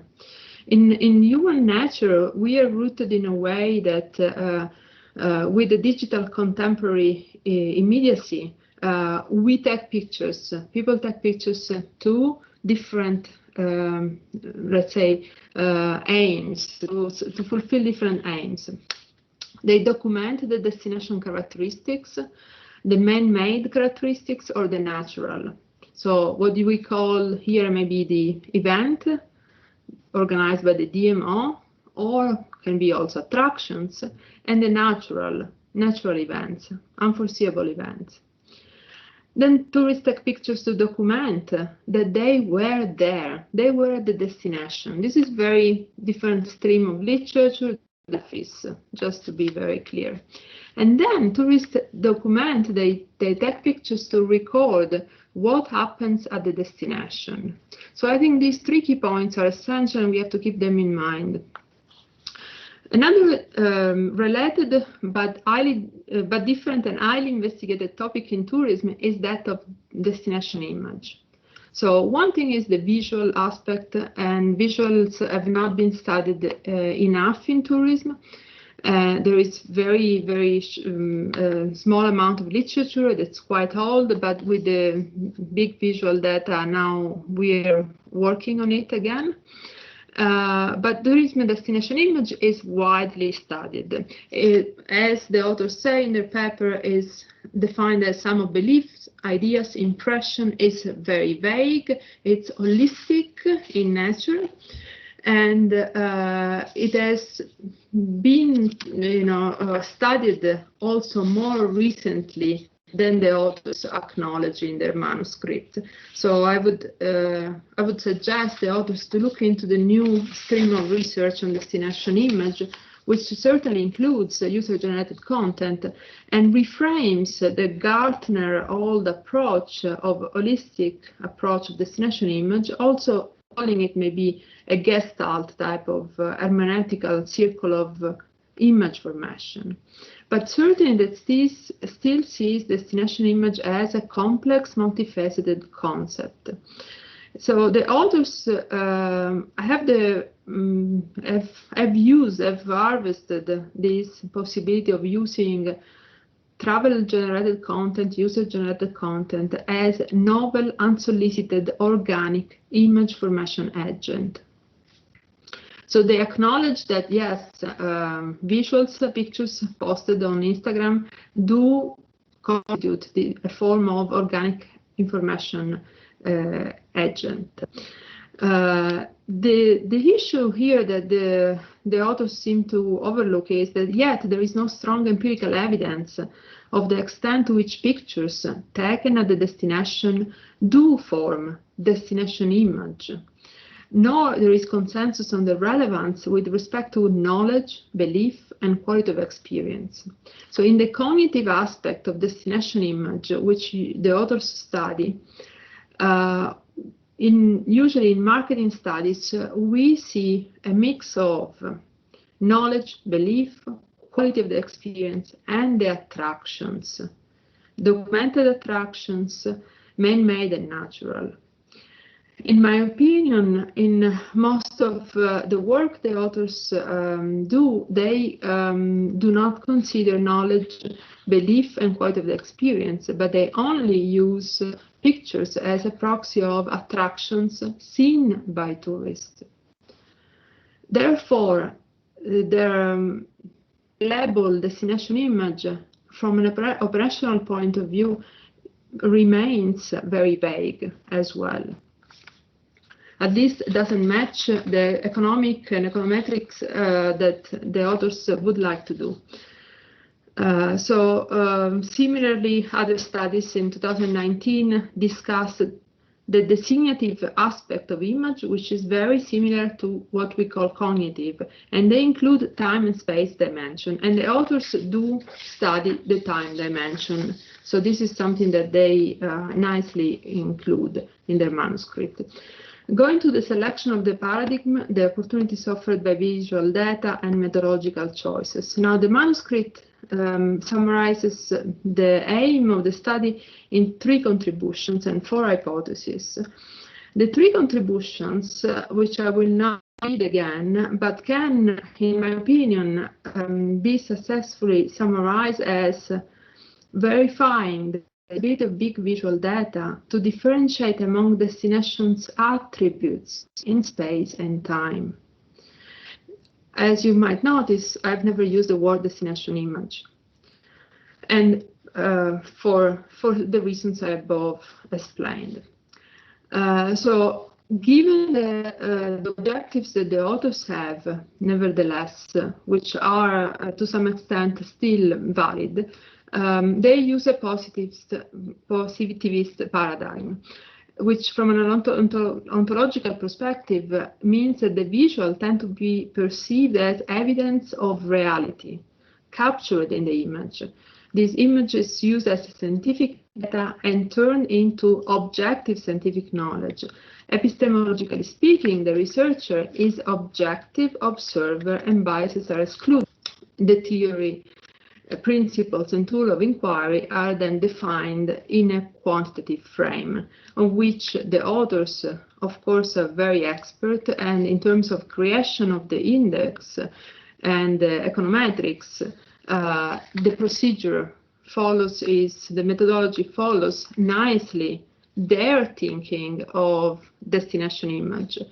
So there is no, let's say, worry about that. A few questions still arise. Can I actually use pictures as proxy for destination image? And now we are at an operational point, so it would be important to really pay attention to this. Aren't these pictures simply documentation of visited, seen attractions, attractions for which consumers, tourists paid? Aren't they documentation of tourism demand at a given time? Seeing an attraction or a feature, taking a picture, sharing it, documenting the attraction event and the changes from the tourism point of view. This is what those pictures do. How much is this knowledge for the Instagram viewers? How much does it really shape their beliefs, their knowledge, what they know and they can learn about quality of experience? Yet these would be components of cognitive dimension of destination image. So in other words, I would question your operational definition of cognitive dimension of destination image.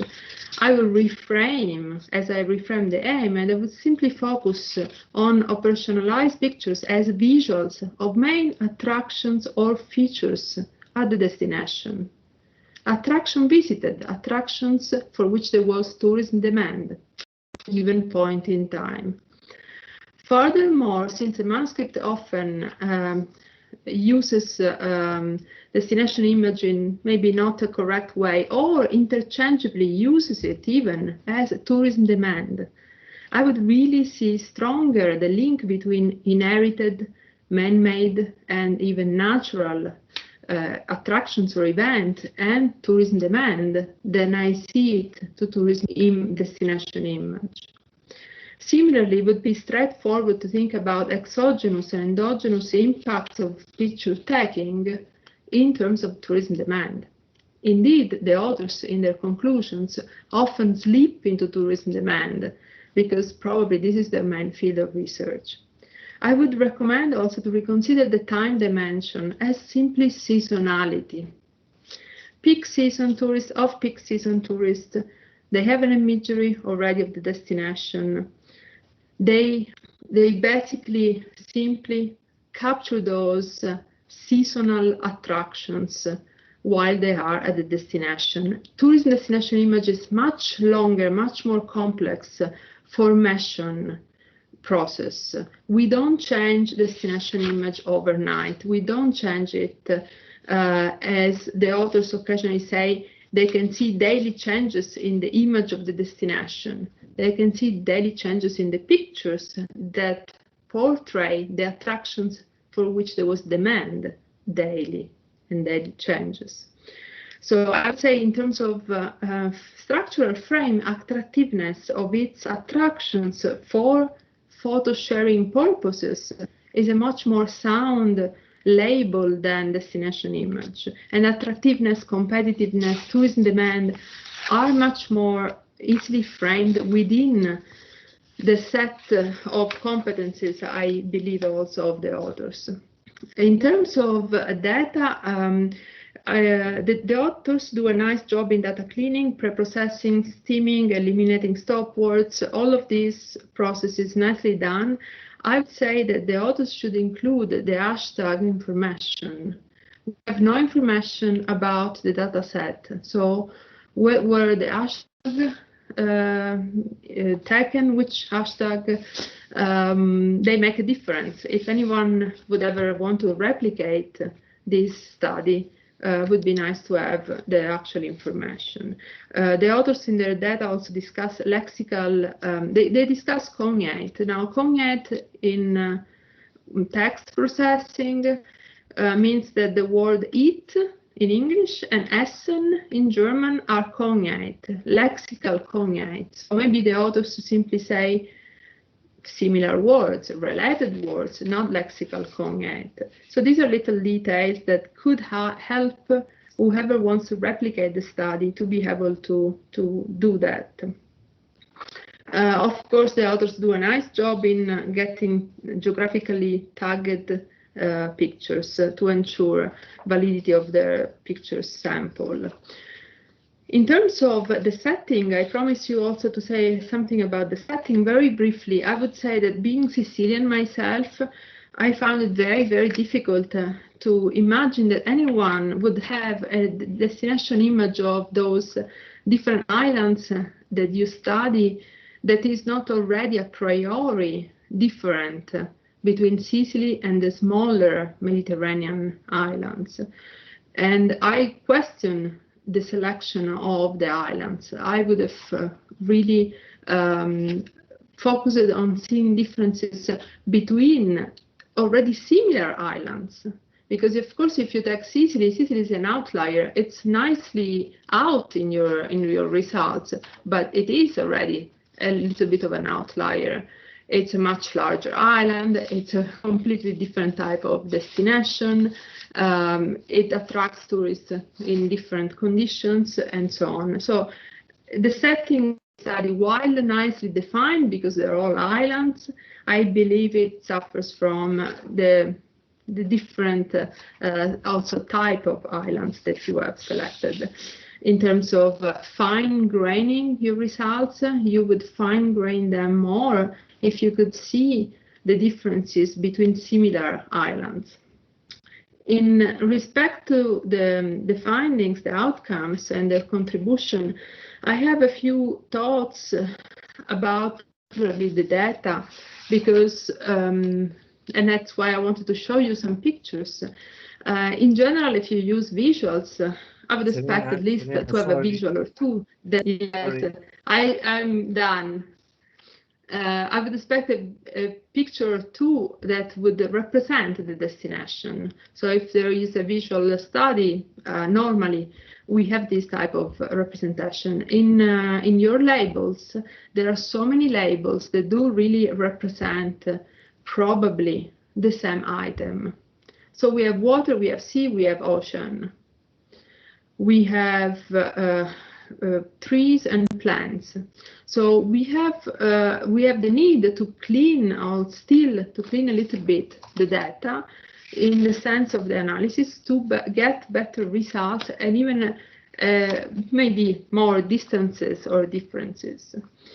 And then just to conclude, in many occasions in the findings and the outcomes, the contribution seems to gear towards the analysis of tourism demand and not anymore about tourism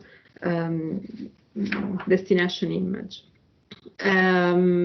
Therefore, that's why the invitation to label these perhaps in a different. And since I have no more time, I just want to discuss one point of your limitation, which also you mentioned as last comment. And that point is that your future research aims at looking into the emotional aspect of pictures, let's say. So if you wanted to really look into the affective component of destination image, you claim that you can use the textual data, which you have not used so far. And I question, why don't we have enough emotions already on the visuals? And if the textual wasn't so important, why didn't we use already captions and comments also to interpret better the visuals, even at cognitive side? Because the cognitive side is the one in which we need more information. We do know that people believe a picture easily, but we also know that this is pictures and text must complement to get actually the cognitive dimension. And with that, I hope the authors have enough food for thoughts. Thank you for your time. So thank you very much. Paolo, if you want to react very briefly, because we are really late and No, okay. I don't want to take the whole afternoon. I was just saying that, yeah, I want to thank Serena. I was waiting for this discussion because we have already talked a bit about this paper in the past. So I was waiting with fear about her reaction. And thank you very much. And we will discuss point by point in the next few days if you are available. Thank you very much. And now I don't know if there is just one very sharp question to Paolo, or we move to the following paper. You can see. And okay, let's see. I suggest rescheduling the break because we have some participants in the next discussion that have some time constraints. So if for you it's okay, I would reschedule the break after the next paper. And okay, thank you very much, Paolo. Thank you very much, Serena. It has been so interesting. And now, well, we have the following paper that is Recoloring City Marketing Insights from the Interreg project on sustainable tourism development, Recolor, by Massimo Giovanardi, Maria Giulia Silvagni, and Francesco Berbini. Please, Massimo. You have a conflict of interest from both the chairman and the author of the paper. Just a bit. Okay. Yeah, I will try to share my screen. Apologies in advance if I will not use the full screen mode, but I have a bug, at least in my version of the software. So you will also see the small icons of the following slides, but I'm sure that this is not will be a major problem. I slightly changed the title to make it more assertive and less, let's say, romantic. So city marketing challenges in the pursuit of sustainable tourism development, insights from the Interact project, Recolor. Okay, what is the premise of this paper? This is the attempt to systematize some reflections that the researchers involved in an European project developed during the project itself, and the attempt to transform these reflections into a place marketing paper. And on the right part of this picture, of this slide, you see the target journal, that is sustainability. Everybody knows that probably the publisher releasing this journal was, under pressure because of allegations of anyway, they had problems, but this is an open source, that's not the software. That's basically, you can publish papers there that are then visible. So that would be a good fit for us. The special issue that is going to host, hopefully, this paper is about city marketing and planning for sustainable development. That's the title of the paper. What is the context of this paper? So in other words, what are we trying to contribute to? Trying to specific in my expertise is grounded between speech mark, city/place, marketing/branding. That's part of a growing stream of studies that try to investigate marketing-oriented attempts to develop or redevelop or regenerate places.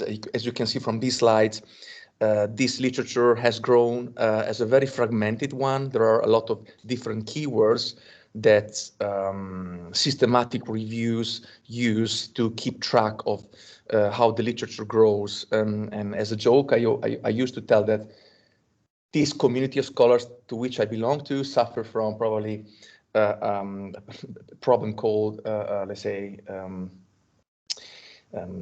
I have the word on my, when you actually a lot of the systematic reviews happens to be released every year.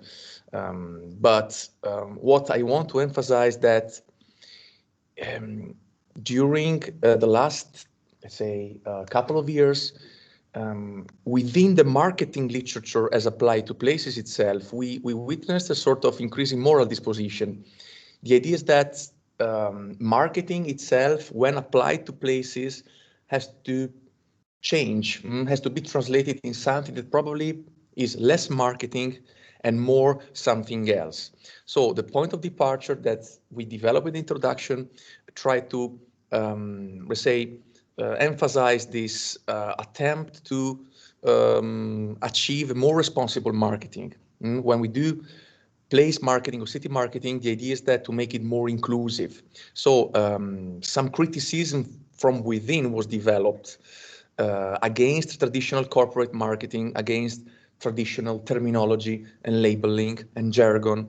So the idea is that not only the effectiveness is problematic and questioned in city marketing, but also legitimacy. And here I refer to democratic legitimacy. Who has the right to market a city? Who has the right to brand a region? And certainly the way we go should just deviate from the standard application of copy and paste marketing protocols. The main point that we try to problematize in the paper regards the translation of these principles, right? Let's try to be inclusive in our place marketing. Let's try to involve the local population, local stakeholders, and so on and so forth, into what we can call practice instruments that are actionable and practical. How to translate principles of inclusive place marketing into everyday, mundane research instruments and practices. And as an anticipation of the findings, clearly the reality is suggesting that probably researchers, namely us, have to embark on negotiations and compromises. So we have to compromise on our principles. We have to compromise when we negotiate the outcome and the methods of our work with the clients. The empirical context of our project is an Interreg project. I will say a few words in the next couple of slides about that. But the idea is to discuss more specifically the nexus between city marketing and sustainable tourism. And the idea is that the one to write a methodological paper that hopefully is going to offer useful reflections for other practitioners, colleagues, academic researchers, in order to make city marketing more sustainable, more participatory. That's more or less what we are trying to do in this paper. And in these slides, you see the key methodological, let's say, keyword, practitioner self-reflections. This is the type of genre of academic genre that we are trying to create. We reflect as practitioners about we are doing. So reflections why we do the project. Just one slides regarding the literature review. Clearly, there are multiple and implicit connections between sustainability or sustainable development and city marketing. But in the paper, we criticize the superficial way in which the literature has tended to understand sustainability as a source of competitive advantage that cities can actually try to nurture in the attempt to shape reputations that are positive and nice and so on and so forth. In the literature review, we review three more specific streams of study. One is the already mentioned alternative critical research agenda that was developed from within the quest for a more inclusive place branding and marketing. Second, and here I'm referring to quite recent special issue published in the Journal of Sustainable Tourism, where actually Font and McCabe, the two guest editors, try to elaborate on the nexus between marketing and sustainability by identifying two main routes through which marketers have tried to come up with a sustainability-infused undertaking, namely market development, namely we try to focus on demand. We, for example, try to attract segments of tourists that have already some sustainability values, or product development. We try to produce attractions that are already inherently sustainable and therefore maybe are more welcoming and democratic because we don't have to engage into much segmentation. That's what Font and McCabe posit in this paper. Third, it's the progressive expansion and probably dilution of the definition of marketing and its toolkit towards what we call place management, place making. For example, Steve Millington today has given up an example of what it means to combine different conceptual tools to create more holistic and organic description of place dynamics. In a nutshell, the paper tried to contribute to recent scholarship on inclusive place marketing by reflecting on the research work that is necessary to translate inclusivity principles into deliverable and actionable practices. A lot of nice words here, but yeah, the idea behind this paper is to try to reflect on the taken for granted tools that we use in place management and marketing, such as SWOT analysis, action plans, organizational charts, and so on and so forth. We try to question ourselves, we try to question our methods. What can we do as researchers in order to ensure that we implement a sustainable project that try to maximize participation, for example. And here comes the overview of the case study setting that is very complex. I will try to summarize it as follows. In this Interreg project, Italy-Croatia, we have 3 Italian partners on the left and 3 Croatian partners on the right of the Adriatic Sea.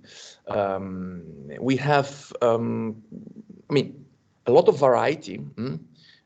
We have, let's say, northern cities, southern cities, and as I will explain later on, there is an inherent difference in the nature of the Italian destinations and in the nature of the Croatian destinations. There are structural differences, namely that on the right we have established mass tourist destinations.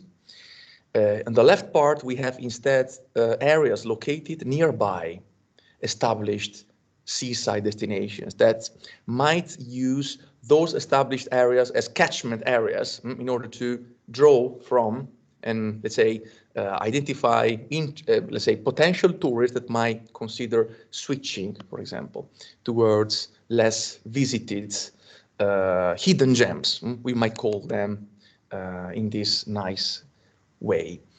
Okay, what about the project? This project, and probably I wouldn't be the best person in the team to explain the project, but let's try to present it in this way. The aim is to enhance the tourist potential of areas that are located in hinterland areas near main traditional and therefore saturated tourist circuits. The idea is to use cultural and artistic resources in order to create tourist attractions that can generate meaningful cultural tourism, right? And the idea is that we do 2 things in line with what colleagues in the community called demarketing. One route is, let's say, spatial. The other route is temporal. You extend the boundaries of the destination and you try to reduce seasonality. That's what the, let's say, the main underpinning of the project aims to achieve more sustainability by choosing these 2 routes. Okay, probably details about budget and duration are secondary in respect of this paper. The landscape of art is a specific product name that this project tried to develop.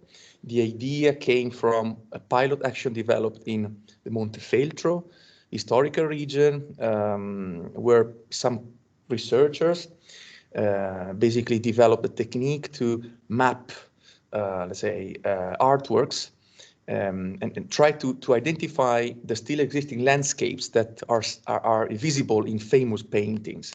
And clearly this is an opportunity to create tourist itineraries that could be marketed, sold, and attract the attention of cultural tourists. And the idea of using landscape as a key, if you want, interface between art and tourism is another key characterization of this project, and that aims at producing meaningful cultural attractions, so product development, in other words, put it very simply. What about the methodology? Serena Volo mentioned two key terms, such as epistemology or proper ontology. So I can say something like that. This is not a positivist oriented paper. It's rather an interpretivist attempt to engage with research that try to look at discourses. And clearly you can see between brackets the name of John Tribe, former editor-in-chief of Annals of Tourism Research. The idea is to write the story of this project from the point of view of practitioners involved in the project, namely say a multi-gender and multidisciplinary team. It sounds very well to present our team in this way. Besides me, Francesco and Maria Giulia, I want also to mention the presence of Alessia Mariotti and Patrizia Battilani. And Patrizia has the lead on the project. So clearly when you write about these projects in a very descriptive way, you have to pimp yourself up a little bit and say that you are multi-gender and multidisciplinary. We're not multicultural, but okay. Next time we will try to include someone else from different cultures. What are the materials upon which our paper is based? Let's say official documents and plans that we ourselves produced. For example, the action plan and the analysis that we produced are considered in this case as the source of information for us. We reread what we produced during the project, if you want, but also field notes and project meeting notes. Sorry for the repetition here in the slides. So from the beginning, the idea was to try to write some self-reflection. That's why we also recorded most of our meetings. It's very interesting to, let's say, keep track of our discussions, internal negotiations. This is what the paper is about, actually, right? Try to challenge our own perspectives, try to compare our different perspectives. This is something I enjoyed a lot, and probably reading the paper, you can grasp better that it's a very useful exercise. Okay, the findings. I don't have the time to cover all of this menu. That's why I will focus on two things in particular. Oh, by the way, this picture is reminding us that we don't have just paintings involved in the project. We also have sculptures. This is the famous Sphinx of Zadar. That is the object of what Zadar is going to create. They will try to harness the value of this forgotten piece of art. So not paintings only, but also sculptures, different sort of artworks are at the center of this product development exercise. So in the paper, you find 4 finding sections. I will not tell, I think I have already covered the first one. The way in which the research has been set up is interesting. And in this phase, we also had to agree on what sustainability means for us. In the second part, we try to design what we call a participatory audit.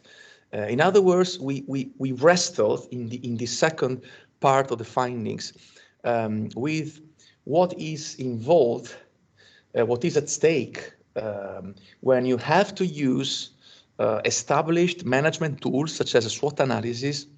Who has not ever run a SWOT analysis? Probably everyone here in the list of participants has at least for once tried to indulge in SWOT analysis, let's say, exercises.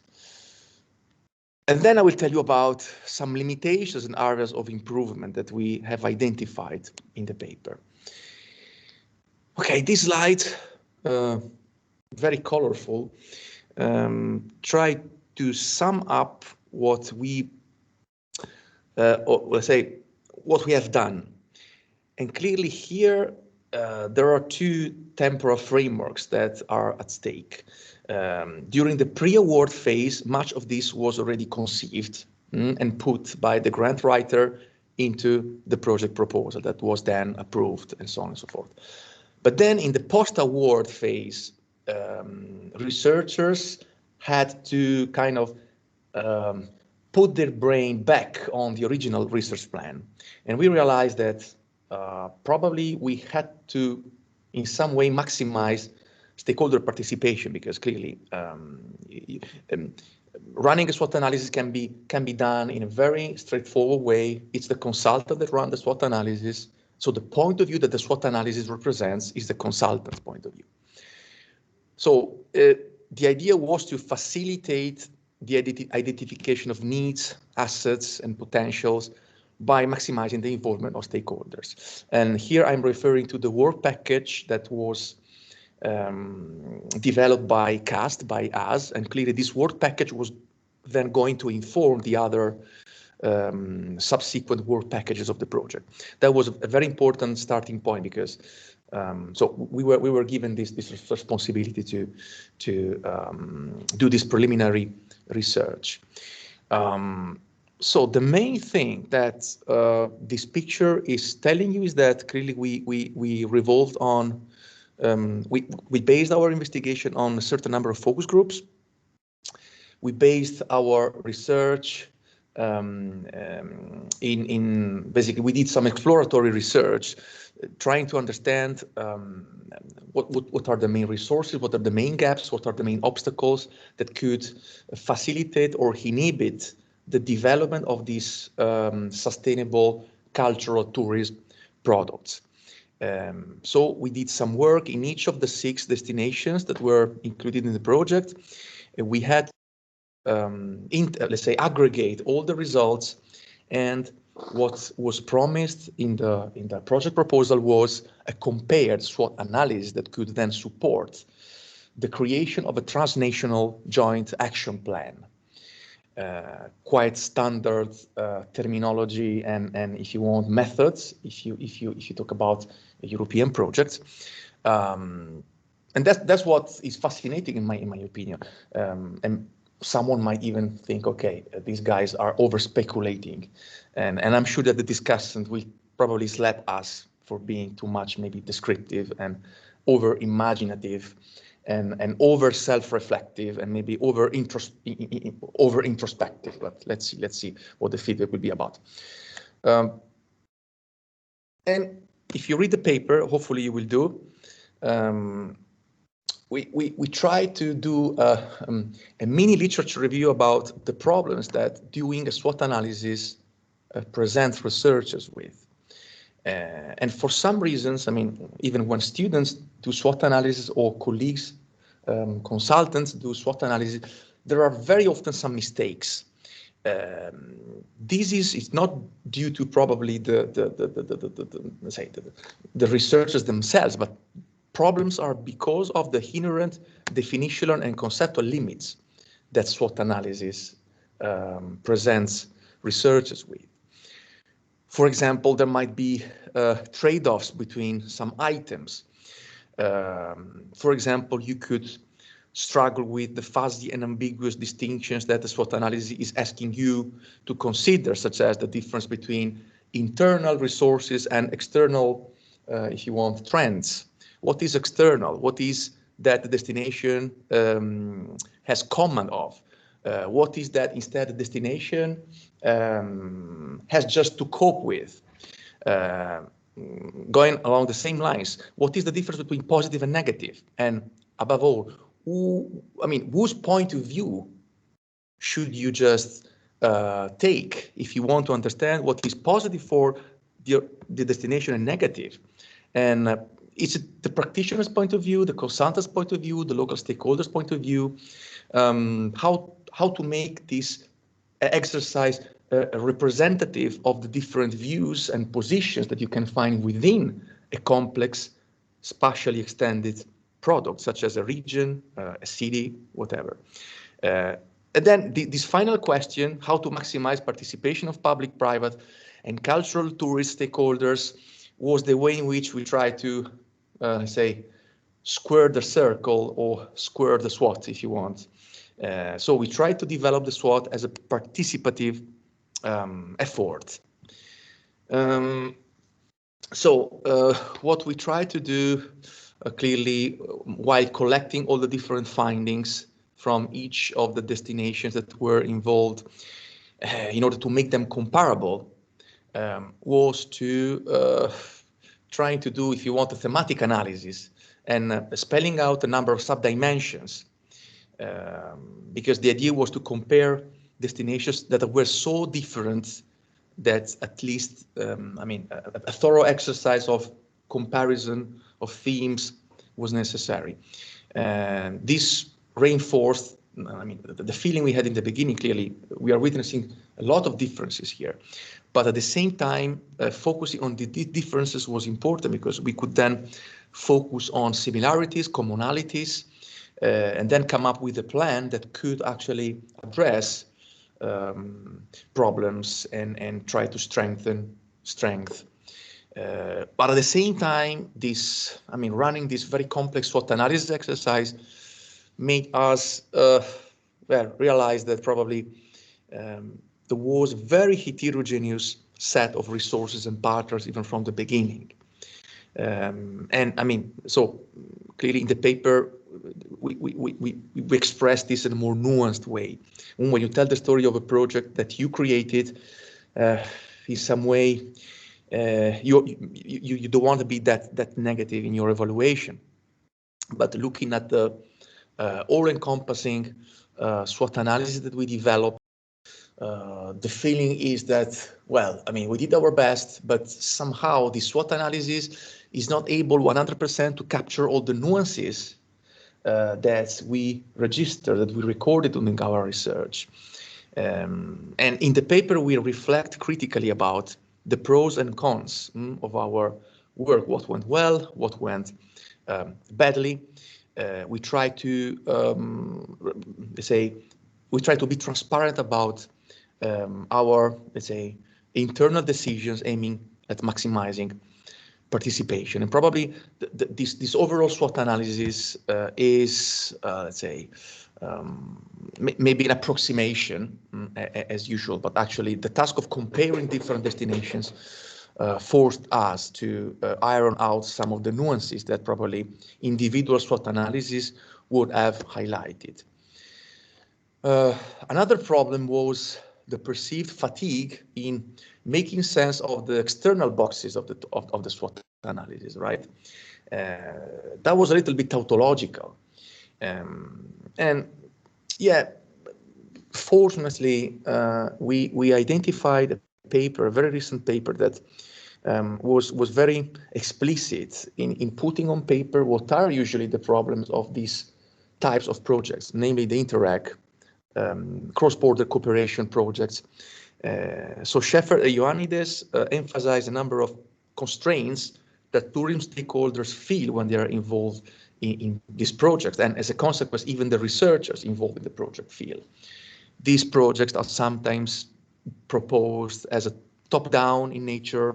Participation is quite limited in terms of the private sector and in terms of citizen participation. There is a lot of pressure to create fast cross-border cooperation. This ends up in pressuring practitioners to produce quick fix results, to give this impression of progress. The idea is that cross-border cooperation takes, a lot of time. This paper is helping us to say, oh, look, we are not the only ones on the surface of the earth to address these problems. On the contrary, we did our best to maximize participation within a context in which we know from the literature that participation is difficult to guarantee and to facilitate. As I was mentioning 1 minute before, the external boxes of the SWOT were a little bit disappointing, maybe at the end of the day, because these favorable and unhelpful external factors is something probably we focus not that much on, and even stakeholders during their focus group discussions, they were not that interested in that. So we might say that ex post inward orientation or inside out prevailed over outward orientation and outside in perspectives. So if I have to sum up the picture. In other words, the priority was to focus on the tourism infrastructure rather than the competitive environment out there. Also because the strategy was already given in the pre-award phase. And usually you use a SWOT analysis in order to figure out what's the best strategy to address external trends by leveraging internal elements or by filling internal gaps. In our case, we knew from the beginning that the idea was to produce meaningful cultural tourist attractions. We had clear ideas about who the target was, the usual suspects, cultural tourists. So in this way, the SWOT analysis was probably already a little bit tautological and a little bit predictable. That's what I want to say. Finally, there are very practical limitations that maybe the literature does not highlight, but we struggled a little bit because of language barriers. Clearly, Croatian, Italian, and English, three languages were used in this project. Not everyone was speaking English, and we relied on the help of one of the Croatian partner and higher education institution, Polytechnic of Šibenik. They supported us in the process of facilitating focus groups. Massimo, sorry. Yes. Excuse me. 30 seconds. Thank you. Thank you. Okay, great. Thanks. Yeah, and sometimes basic problems happen, and that make the project more difficult than expected. This is the last slide. Nothing new in these slides.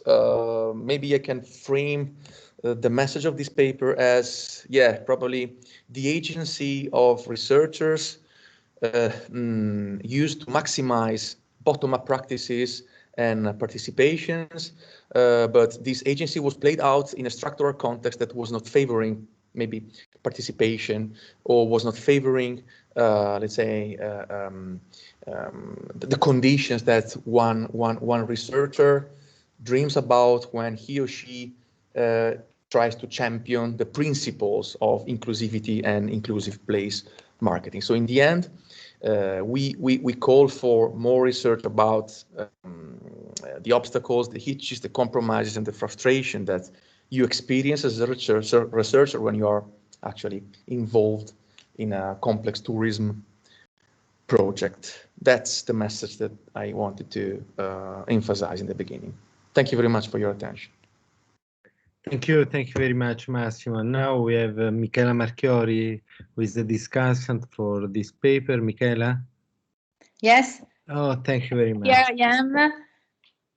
Here I am. Good afternoon to all of you. Thank you for the invitation to the important conference. Thank you to Massimo Giovanardi and to Francesco Barbini, my colleague, my dear colleague. Let me briefly introduce you. My name is Michaela Mercury. I am full professor of business organization at the University of Roma Tre at Rome. And at the moment, I am the scientific coordinator of a European Horizon 2020 project on the impact evaluation of the interventions on cultural heritage. First of all, I want to thank the authors for the very interesting paper and apologize to them if I have not prepared a written discussion, but the paper would have deserved it, and if there will be the publication of the proceeding of this conference, I will do it with very great pleasure. I will therefore provide the author only with a brief reaction arising from reading your paper and your interesting presentation of today. First of all, the paper is very interesting because it is part on my opinion, it is part of a rich and growing stream of research that questioned how the concept of sustainability should be defined and operationalized in order to be applied in different research context or stream. Today's thinking in terms of sustainability with reference to the topics of work or the topic of health or transport or tourism, as this research does, means the same thing. First of all, implementing a very important shift in the research approaches and in the toolkit used by scholarship and practitioners. The traditional toolkits belonging to the repertory of the mainstream instrumentation of the various disciplines must evolve to grasp at least 3 innovations: the multidisciplinary approach, a role of the researcher as a facilitator of intervention research processes, and last, a richer and more participatory research tools. That is exactly the novelties that the project to which the paper refers has adopted. From this point of view, in my opinion, Interreg project represent a privileged place to experiment with this kind of multidisciplinary approach. The consortium of Sophia project that I represent as coordinator collaborate with the Interreg for Heritage, a very important project where this same spirit and vision characterize, I noted that the same spirit and vision, it is present and characterize both the Interreg for Heritage and the Recolor project. So I think that it is a very important stream that European Commission with this kind of Interreg project would like to or wanted to promote.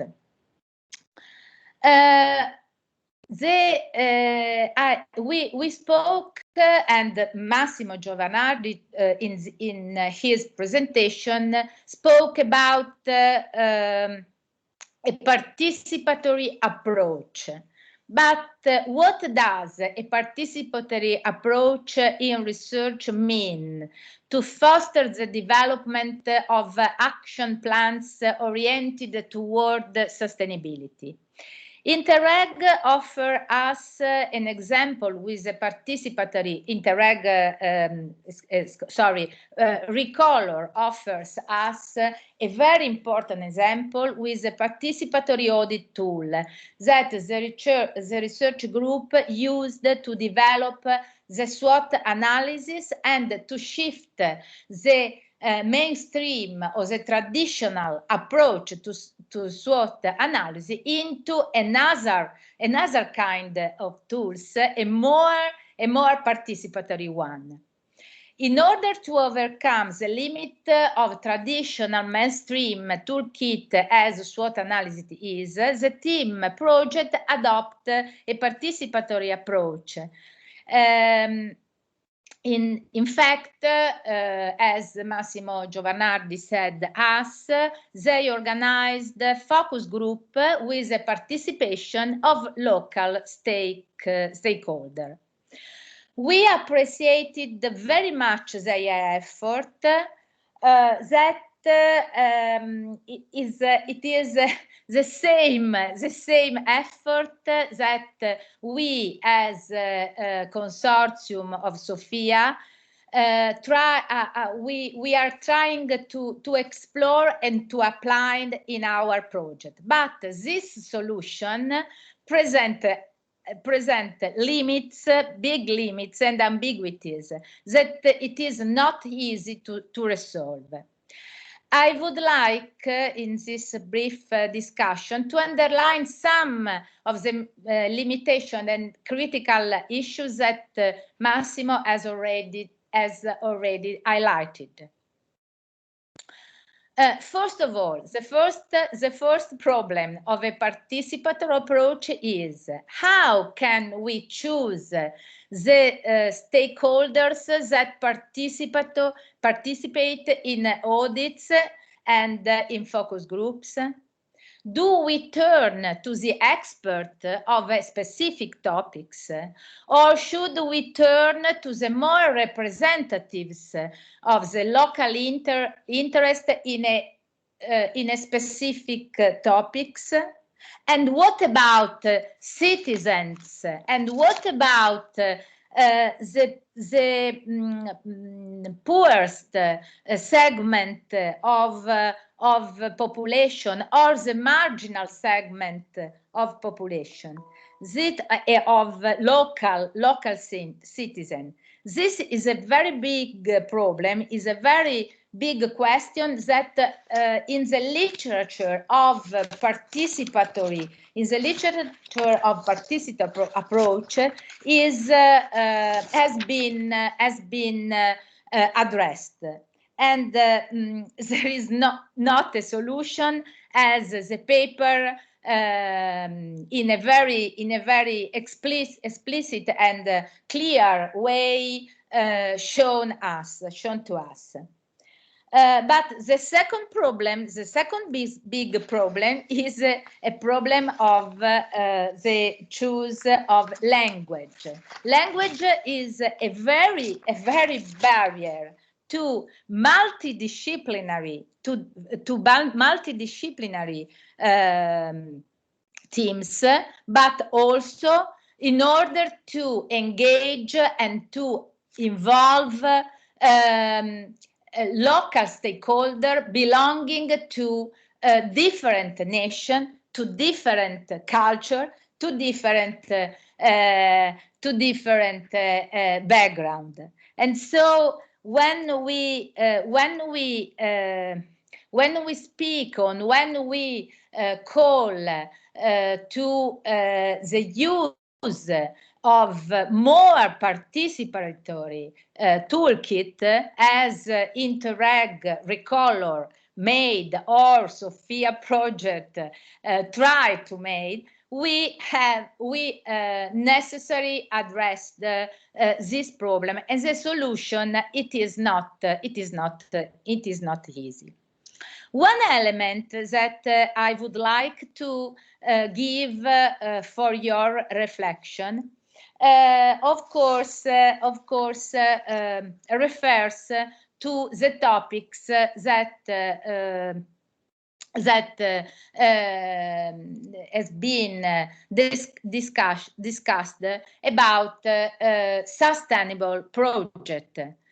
First of all, the engagement of local stakeholder, local community, the participation of those that have interest in a topics as the city marketing and sustainable form of tourism is. It is a very important part, or a very important element of a sustainable, in order to realize a sustainable research process. But another element that literature has shown as an element that we have to highlight and to consider is to use in this kind of project some form of assessment of evaluation. When I read your paper, Massimo, I wonder why in your part when you discuss about the action plans that follow your interest research, and in particular follow the result of your comparative SWOT analysis, I wondered why you don't refer to evaluation or assessment or some kind of monitoring of the action and the plans that derived from the indication or derived from the indications that emerged by the comparative SWOT analysis. Because of my opinion, and of course not only my opinion, but in a very large number of sustainable projects in tourism or in cultural heritage project is the ability to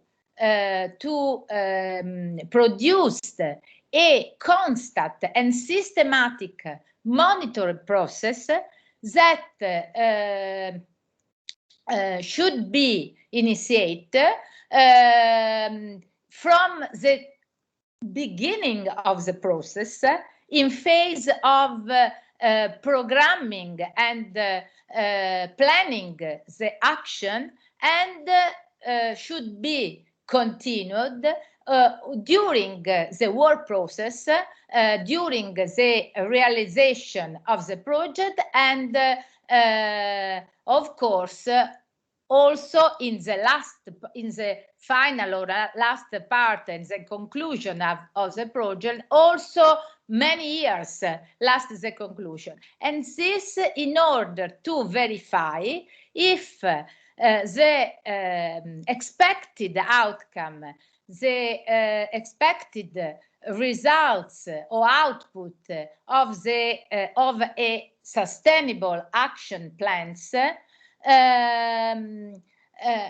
would have been reached, and if not, why? This is the reason why European Commission promote in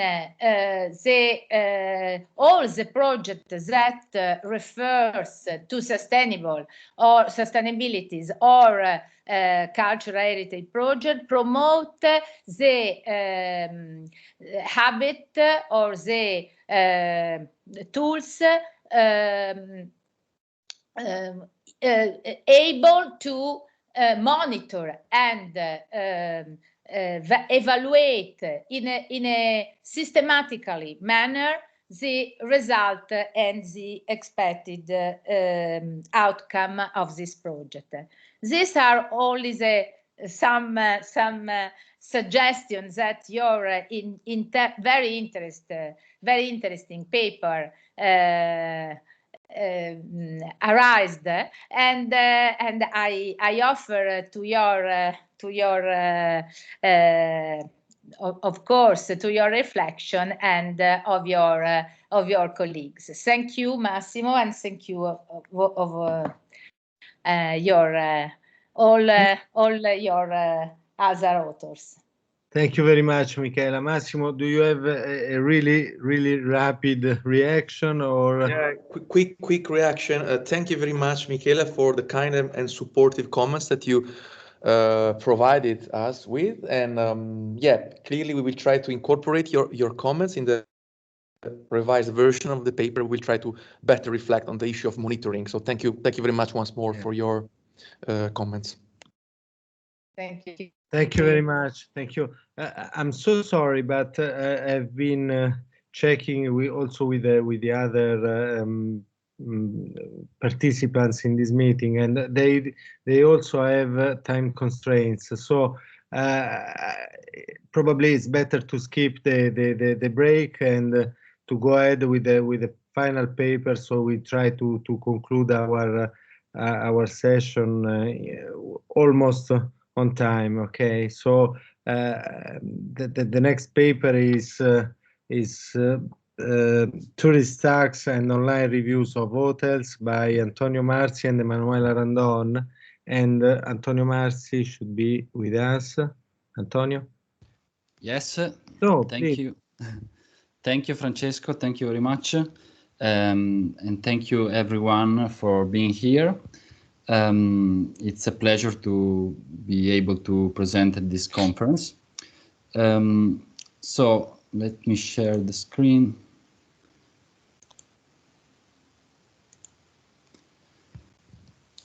Okay, you should see the slides. Yes. So this paper is called Tourist Tax and Online Reviews. We have written it with Emanuela Randon. So in a nutshell, what we are doing here, try to see if by looking at online reviews on TripAdvisor, if we can detect any effect coming from the tourist tax in Italy. So let me start. Let me say that if you want to stop me at every moment during the presentation, just feel free to do it. So let me introduce you to the tourist tax in Italy. It has been introduced in 2011 by a national law, which allowed municipalities, local municipalities, to raise the tax.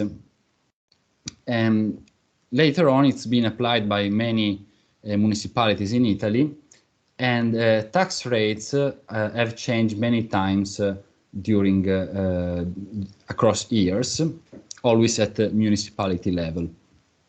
The tax is set on overnight stays at the accommodation facilities, so hotels, B&Bs, and so on.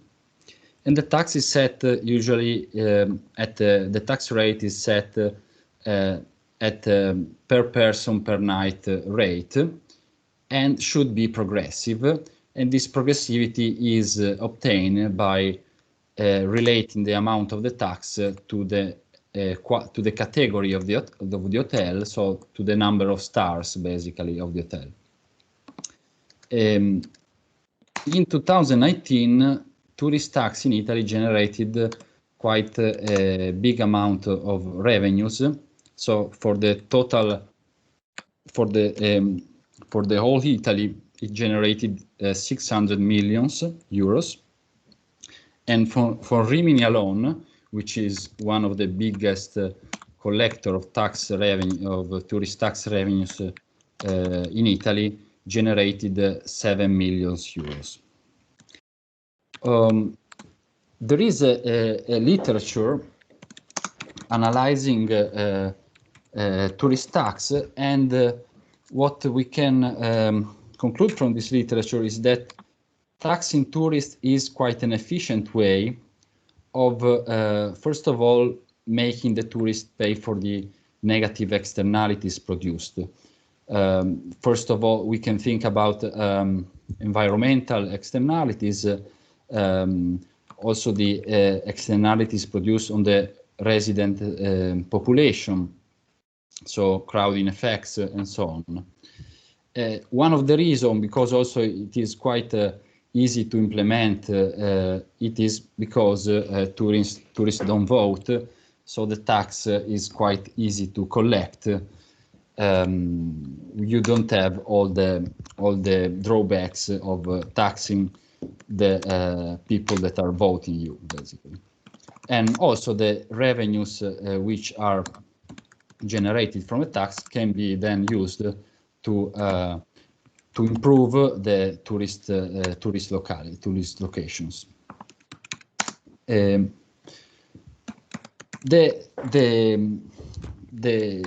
drawbacks of the tourist tax is that since it is set at the municipality level, it allowed some among touristic locations. So this can generate a possibly dangerous competition between similar locations. For example, in the Romagna coast, you have quite a lot of difference between the tourist tax between very close locations. And then, of course, you can have possible negative effects on the demand for tourism in that specific location, and for the owners and the runners of tourist accommodation facilities, which are asked to collect the tax from the tourists. So what we want to do is to analyze the reaction of tourists to the tax. And so we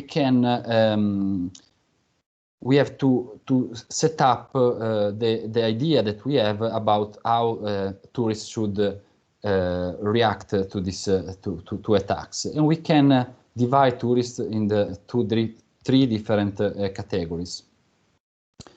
First, we can think about a category of benevolent tourists, which they recognize the fact that the hotel has nothing to do with the tax, so the tax is set by the public authority, and they consider also maybe the tax fair, and so they are basically not affected at all by the presence of the tax. Then we can label another category as gross price tourists, which incorporate the tax in the final price. And so at the end, an increase in the tax will affect these tourists as well as an increase in the price of the hotel. And then we have a category of uninformed tourists, which when asked to pay the tax, they are surprised by the presence of the tax because they didn't know about the tax before. And so this surprise component can generate a negative attitude toward the tax, which can be even stronger than the price effect of the second category. So of course, whether a tourist is in the second or in the third category depends very much on the communication of the price to the tourist. For example, when you go to booking.com, you are usually shown the price already including the tax, while through other channels it can be that the tourist realize the amount of the tax only at the moment of paying for the stay at the hotel. So this is something that it is of course interesting and that we are able to address very little in our analysis, but so how communication changes the reaction of tourists. So at the end, what we do is to look at whether the average rating of TripAdvisor reviews is somehow related to the amount of the tax. Why should we look at online reviews? Because first of all, they are affected usually by the price of the service which the users are reviewing, through for example, through the money for the value effect analyzed by Wolf and others. So an increase in the price, given the quality of the service, should decrease online ratings. So if through this channel, for example, this gross price tourist, we should observe a lower rating when the tax is higher. Also, moreover, if tourists are benevolent toward the tax, still the cost of the holiday increases. So we can think about an indirect channel. So the experience is somehow damaged through this higher cost, and so this can indirectly affect the rating then posted by the tourist. So to analyze online reviews, we build the datasets of TripAdvisor reviews. So we scraped from tripadvisor.com more than 300,000 reviews written in Italian by Italian tourists most likely. We focus on Italian tourists because we think about having this category of tourists which are possibly more, they know better about the tax and they are probably most affected. We analyzed, so we have a data set of around 2,000 hotels from 5 Italian cities. And we select these cities, so Roma, Milano, Firenze, Napoli, and Rimini, because they are the 5 biggest collectors of tourist tax revenues in Italy. So hotels are observed from 2011 to 2019. And during this period, tax rates have changed several times across the five cities in different moments. And this is very useful for our empirical analysis. These are also mostly one-time destinations, apart from Rimini. So we can have a situation in which tourists don't go in this city every other year, so every year, but they do once, and so possibly they are less informed about the tax before going to the tourist destination. We also have for each hotel the category of the hotel from which we infer the tax which applied to that specific review, and the categories are taken from TripAdvisor, and especially for bed and breakfast, they are usually incorrect. So we don't use the bed and breakfast category in our analysis, while for hotels they are usually correct. So this is a table showing very briefly just all the tax changes that we observe in our dataset. So, for example, in Roma, the tax has been applied since January 2011. Actually, there was a specific Roma which allowed this city to implement a tax even before the others. So for Firenze implemented a tax in July 2011, Napoli in July 2012, Milano in September 2012, Rimini in October 2012, and then later on these cities increased the tax several times. Regarding the size of the tax, especially in Roma, the tax is quite high. So now for a 4-star hotels, for example, tourists pay €6 per person per night. Just a brief, some brief summary statistics about our dataset. more than half of our observation refer to Roma. So the main component of our dataset is made of tourists going to Roma. And most of the reviews, half of the reviews refer to 4-star hotels, and a big share about 3-star hotels. Actually, the number of 3-star hotels in the dataset is bigger, but 4-star hotels are usually bigger and contain more reviews. So in terms of reviews, they are the largest share.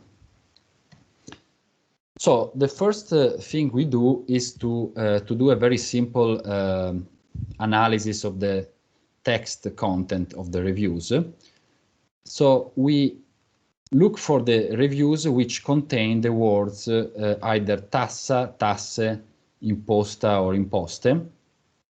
So basically the word tax. And we label these reviews as tax mentioning reviews. Overall, they are almost 0.76% of the total sample, which is a small share, but not so small, so almost 1% of the sample. And what we can see from by looking at the average rating of these reviews compared to the others is that these reviews are usually post much lower rating. So on average, they are almost 1 point lower than the other reviews. So these are actually reviews which we can assume that they contain some complaint about the tax. Moreover, we can see how the share of tax mentioning reviews varies with the size of the tax. So if we look at the whole sample, we see there is a clear positive correlation between the share of the share of tax mentioning reviews and the amount of the tax. So here we are running a logistic regression. So where on the left-hand side we have the dummy for whether the reviews is mentioning the tax or not. And on the right-hand side, we have the level of the tax per person per night. We also see that if we look at the pure correlation, let's say, this correlation decreases while we go into higher categories of hotels, till the point at which for 5 stars hotel, there is no correlation at all. So, which we can interpret as the fact that the tourists going to 5-star hotel, though they are paying much more for the tax, they are possibly this tax is less heavy on the price, which is also higher, and they are less attentive about the expenses, so the taxes is not does not compare then in the reviews. If we actually estimate elasticities from the logistic regression, we see that the pattern is not really clear, also because so here we are estimating the elasticity at the average tax of 4-star hotels, which is higher than the average tax of 1-star hotels. So there is kind of a mechanically increase on this part of the sample. So by looking at elasticity, this is not so clear. So from this graph, we can see actually where this correlation comes from. So here we are plotting the blue line for 4 of the 5 cities, just because 4 graphs are seen better into a single slide. The blue line depicts the share, the percentage of tax mentioning reviews over time, over our sample, and the red line shows the average tax for that sample. And we see from Roma, there has been a large increase in the average tax after 2014, and which goes together with a clear increase in the average percentage of tax mentioning reviews. So this is a sign that something is going on about the tax in TripAdvisor reviews. Moreover, we can look at the difference in the average rating between tax mentioning reviews and the other reviews, and we can do it for each category separately. So when we look at the whole sample, the difference is 0.78 points, so almost 1 point lower rating. Ratings goes from 1 to 5.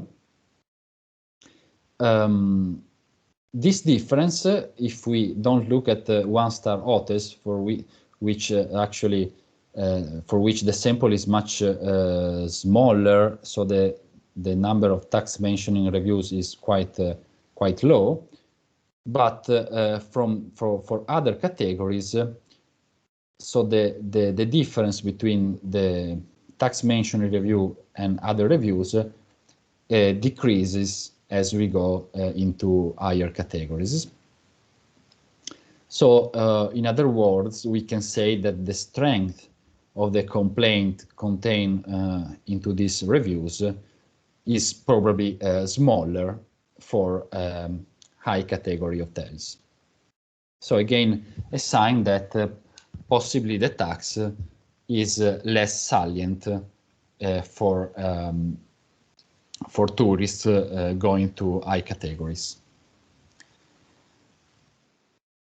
So we have looked into the content, textual content of the reviews, and we have seen that there is something going on about the tax. Now what we like to do is to see look at all reviews and to see whether there is a pattern. So there is we observe a different average rating in response to higher taxes. So for each hotel in each month, we can take the average rating. By doing this, we have a panel dataset. So by having a panel dataset, then we can control for unobserved hotel level fixed effects, like the quality of the hotel, which of course it is a latent variable which we don't observe directly. So let me show you briefly how the ratings are distributed. And we observe on TripAdvisor what we observe in many other online rating websites. So the distribution of ratings is extremely skewed toward the highest values. That's when we take then the average rating. This remains. So this is for all reviews. This is for when we take the average monthly rating for each hotel. You see these spikes at the round values because actually for many hotels we have only one review in each month. So in a single month we have a single review. So we have also this quite skewed distribution. So to also avoid problems related to this, we analyze beyond the average rating also a dummy, a fraction, the fraction of 5 rated reviews in that particular month, which you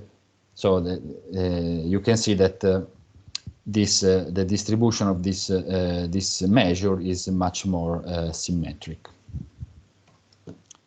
So we run a fixed effect regression in which we regress the average rating in hotel H at month T on the tax applied to tourists in hotel H in month T, controlling for the month to clear any seasonality effect, controlling for the year to clear long trends in TripAdvisor ratings that we observe. So since through the history of TripAdvisor, possibly let's say the type of users of this instrument has changed, and so also the average rating on TripAdvisor has changed. We also include an interaction dummy between the month and the city. We control for sorry. yes. Just time is running out, so okay. No. You have just a couple of minutes, but if you can synthesize a little bit. Sure. Thank you very much. Sorry. Okay. No, you're completely right. Let me then show you very briefly the results. Of course. No, don't mind. Focus on yeah. Thanks. Okay, thank you. So we also control for some legs of the average rating. So in this fixed effect regression, when we have the fully specified model here and here, we don't observe any significant effect. And let me then go to this other approach we use. So we focus on the months in which there has been any change in the tax rate across the 5 cities. And we look at the months, at the average rating just before and after the tax increased. In this way, we can compare hotels in cities where hotels of the same category in cities where there has been no tax increase with hotels affected by the increase. And when we do this estimate, again, we don't observe any significant effect, though this estimate here, when we regress the change in the rating on the change in the tax, is almost significant, but not at the 10% level. So at the end, but we observe a negative point estimate, so some effect, but not a strong one. So at the end, what we can say is that by analyzing this subset of reviews containing complaining about the tax, we observe some effect on TripAdvisor reviews, but if we move to the overall review, we don't observe any significant effect.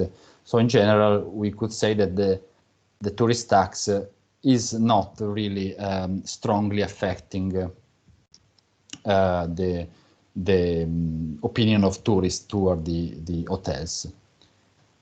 Thanks for your attention. Thanks a lot. Thank you, Antonio. Now Marco Magnani will discuss your contribution. So Marco.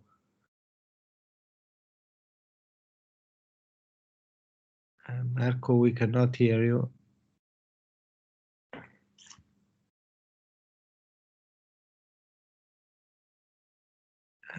Here I am. Yeah, yeah, now it works. Great. Yeah, thanks for your presentation, Antonio. Thanks for organizing also the cast days.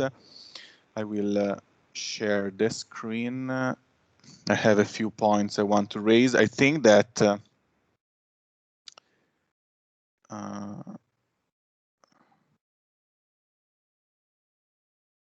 Can you see the screen? Not yet. No. Okay, it doesn't work. I don't know why.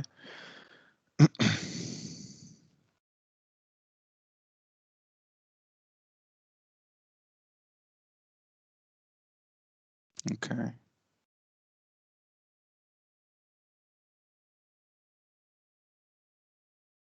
Okay. So now I think you can see it.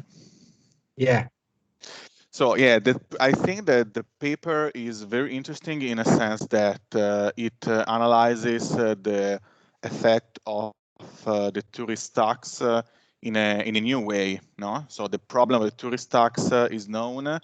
The relevance of online reviews is also known, and the paper is trying to match these two phenomena, these two aspects of the tourist sector, and in particular by indeed analyzing the relationship between the tourist hotel tax and the average rating of hotels.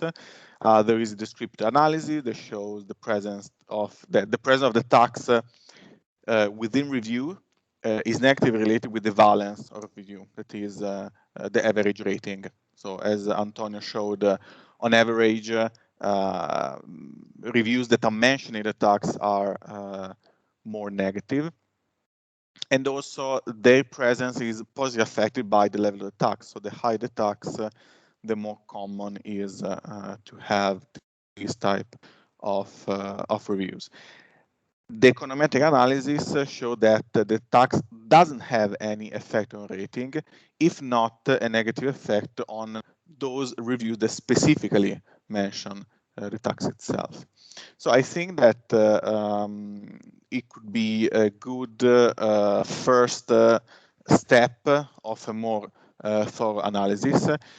In particular, what I would like to raise as a point is the fact that, in my opinion, so you are linking a policy instrument, the tax, with consumer satisfaction in terms of online reviews. So what I'm asking here is, what is the policy or managerial implication of the research? So why do you think it is interesting to look at this relationship? Is it just a curiosity, or there might be a deeper research question that might generate possibly a prescription for both policymakers and hotel managers? So, for example, an idea would be to look at how the information about the tax is displayed online when the consumers are booking, or also when they are paying. No, at the end of the stay, they are paying, and how the hotel is showing that a portion of the final price is also affected by the tax itself. So that might be a way of look at the research, and also a way to eventually give some prescriptions on how to indeed display the presence of the tax. This is just a general remark. Then I have a few. I will be brief because I know that we are running a bit out of time. So I have points more specifically on the research. Now, this is just on like a very, technical point. You're using, so basically you are synthesizing the rating in a dummy, which is 1 if the rating is equal to 5, or 0 and 0 otherwise. I suggest you to, for example, implement an order logit, which is an econometric technique that allows to have the full interval of the dependent variable, which is in your case, in some of the regression, it was the rating, the score of the review. Possibly aggregating intermediate score.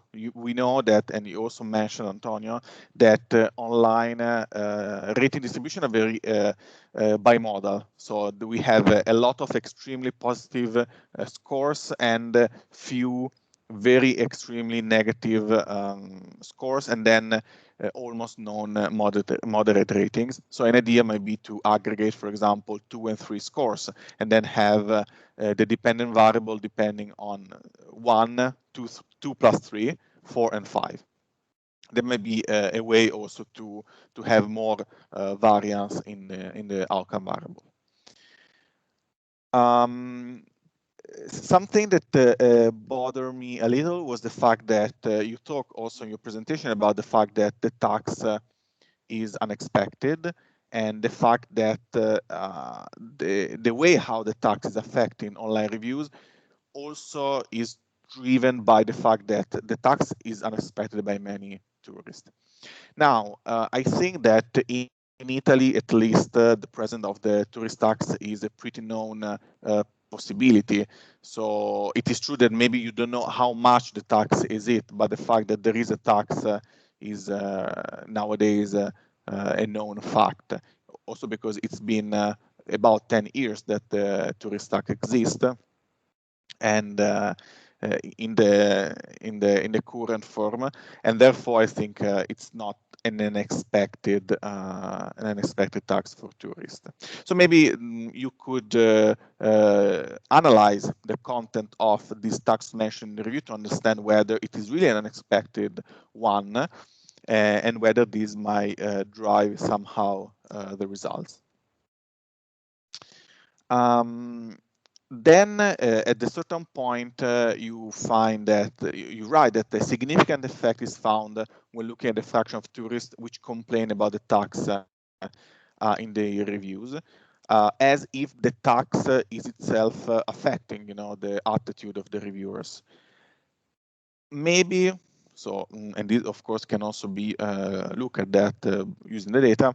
Maybe it is there is a reverse causality in play. So the reviewers already has a negative attitude about the hotel, and it is justifying this negative attitude with some elements that might not be related to the ex-ante attitude itself. For example, the tax. So it is basically using the tax as a justification of giving a better review or a lower than the average review, or maybe simply it is adding the tax on many other elements that the users didn't appreciate in the state to begin with. So that may be also an element that might be worth look at, or at least to consider in the analysis.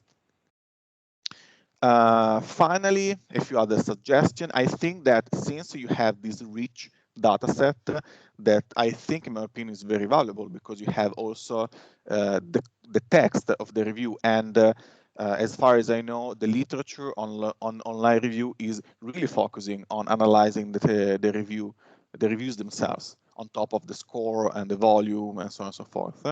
I think that it might be a good idea to look at, for example, whether these reviews, these tax mentioning reviews, are also mentioning the price, okay, and how mentioning the price relate to the mentioning of the tax.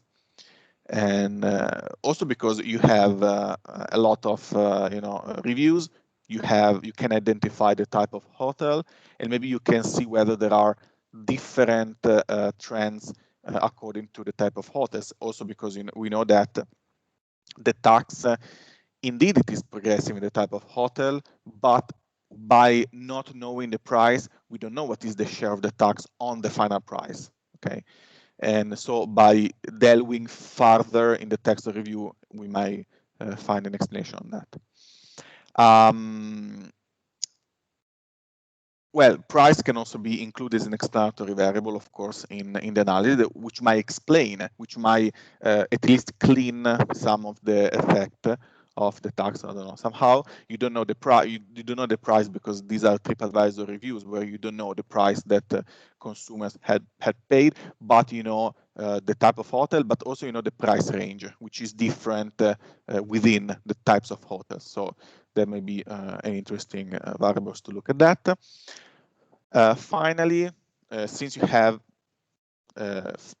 some cities and you have a panel data set, maybe you might want to add in the analysis also the flows of tourists in the tourist sector. So look at, for example, arrivals or number of stays, and also trends in the industry. So the number of hotels, Airbnb penetration, also because it is, I think, recent that these B&B are also, but I think you can correct me, you are more informed than me about that. Also, Airbnb has a tourist tax. So maybe adding that in the analysis can help somehow, because in fact you're looking at specifically in those cities, you're looking at a subset of properties where tourists are staying. We know that in big cities, in Milan, Rome, and so on and so forth, Airbnb and B&B in general are growing more and more in terms of numbers and size, so they're becoming more and more relevant. So I think that that should be accounted for in your analysis, because otherwise you're looking only at a part of the story, in my opinion. And these were the few points I think they were worth mentioning in my discussion. Thanks. Thank you very much, Marco. Antonio, do you want to tell something? Yeah, let me just thank you, Marco, for your very useful comments, and for sure we will exploit them for improving the paper. Thank you very much. Thanks.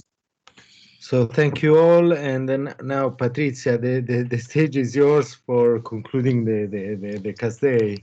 Thanks. Okay. Well, I think that it has been really an interesting afternoon, but also a little bit tiring because webinar has a lot of possibility, but also some disadvantages, and it is not easy to stay the whole afternoon looking at the video. So I'm very happy for the paper. I think that the paper were very good and almost ready for be submitted, and so I hope that they can find their way for the publication. And so again, I'm going to thank all participants, and I want also to announce that we can work on this format of cast days, and it is possible that we will do some change. Well, thank you again to all of you, and see to the next cast workshop.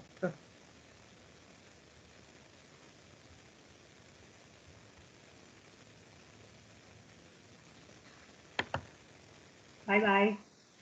Bye, grazie, ciao, bye. Ciao a tutti. Ciao, bye bye. Thank you, bye bye. Thank you, bye. Grazie. Bye, Ciao. ciao.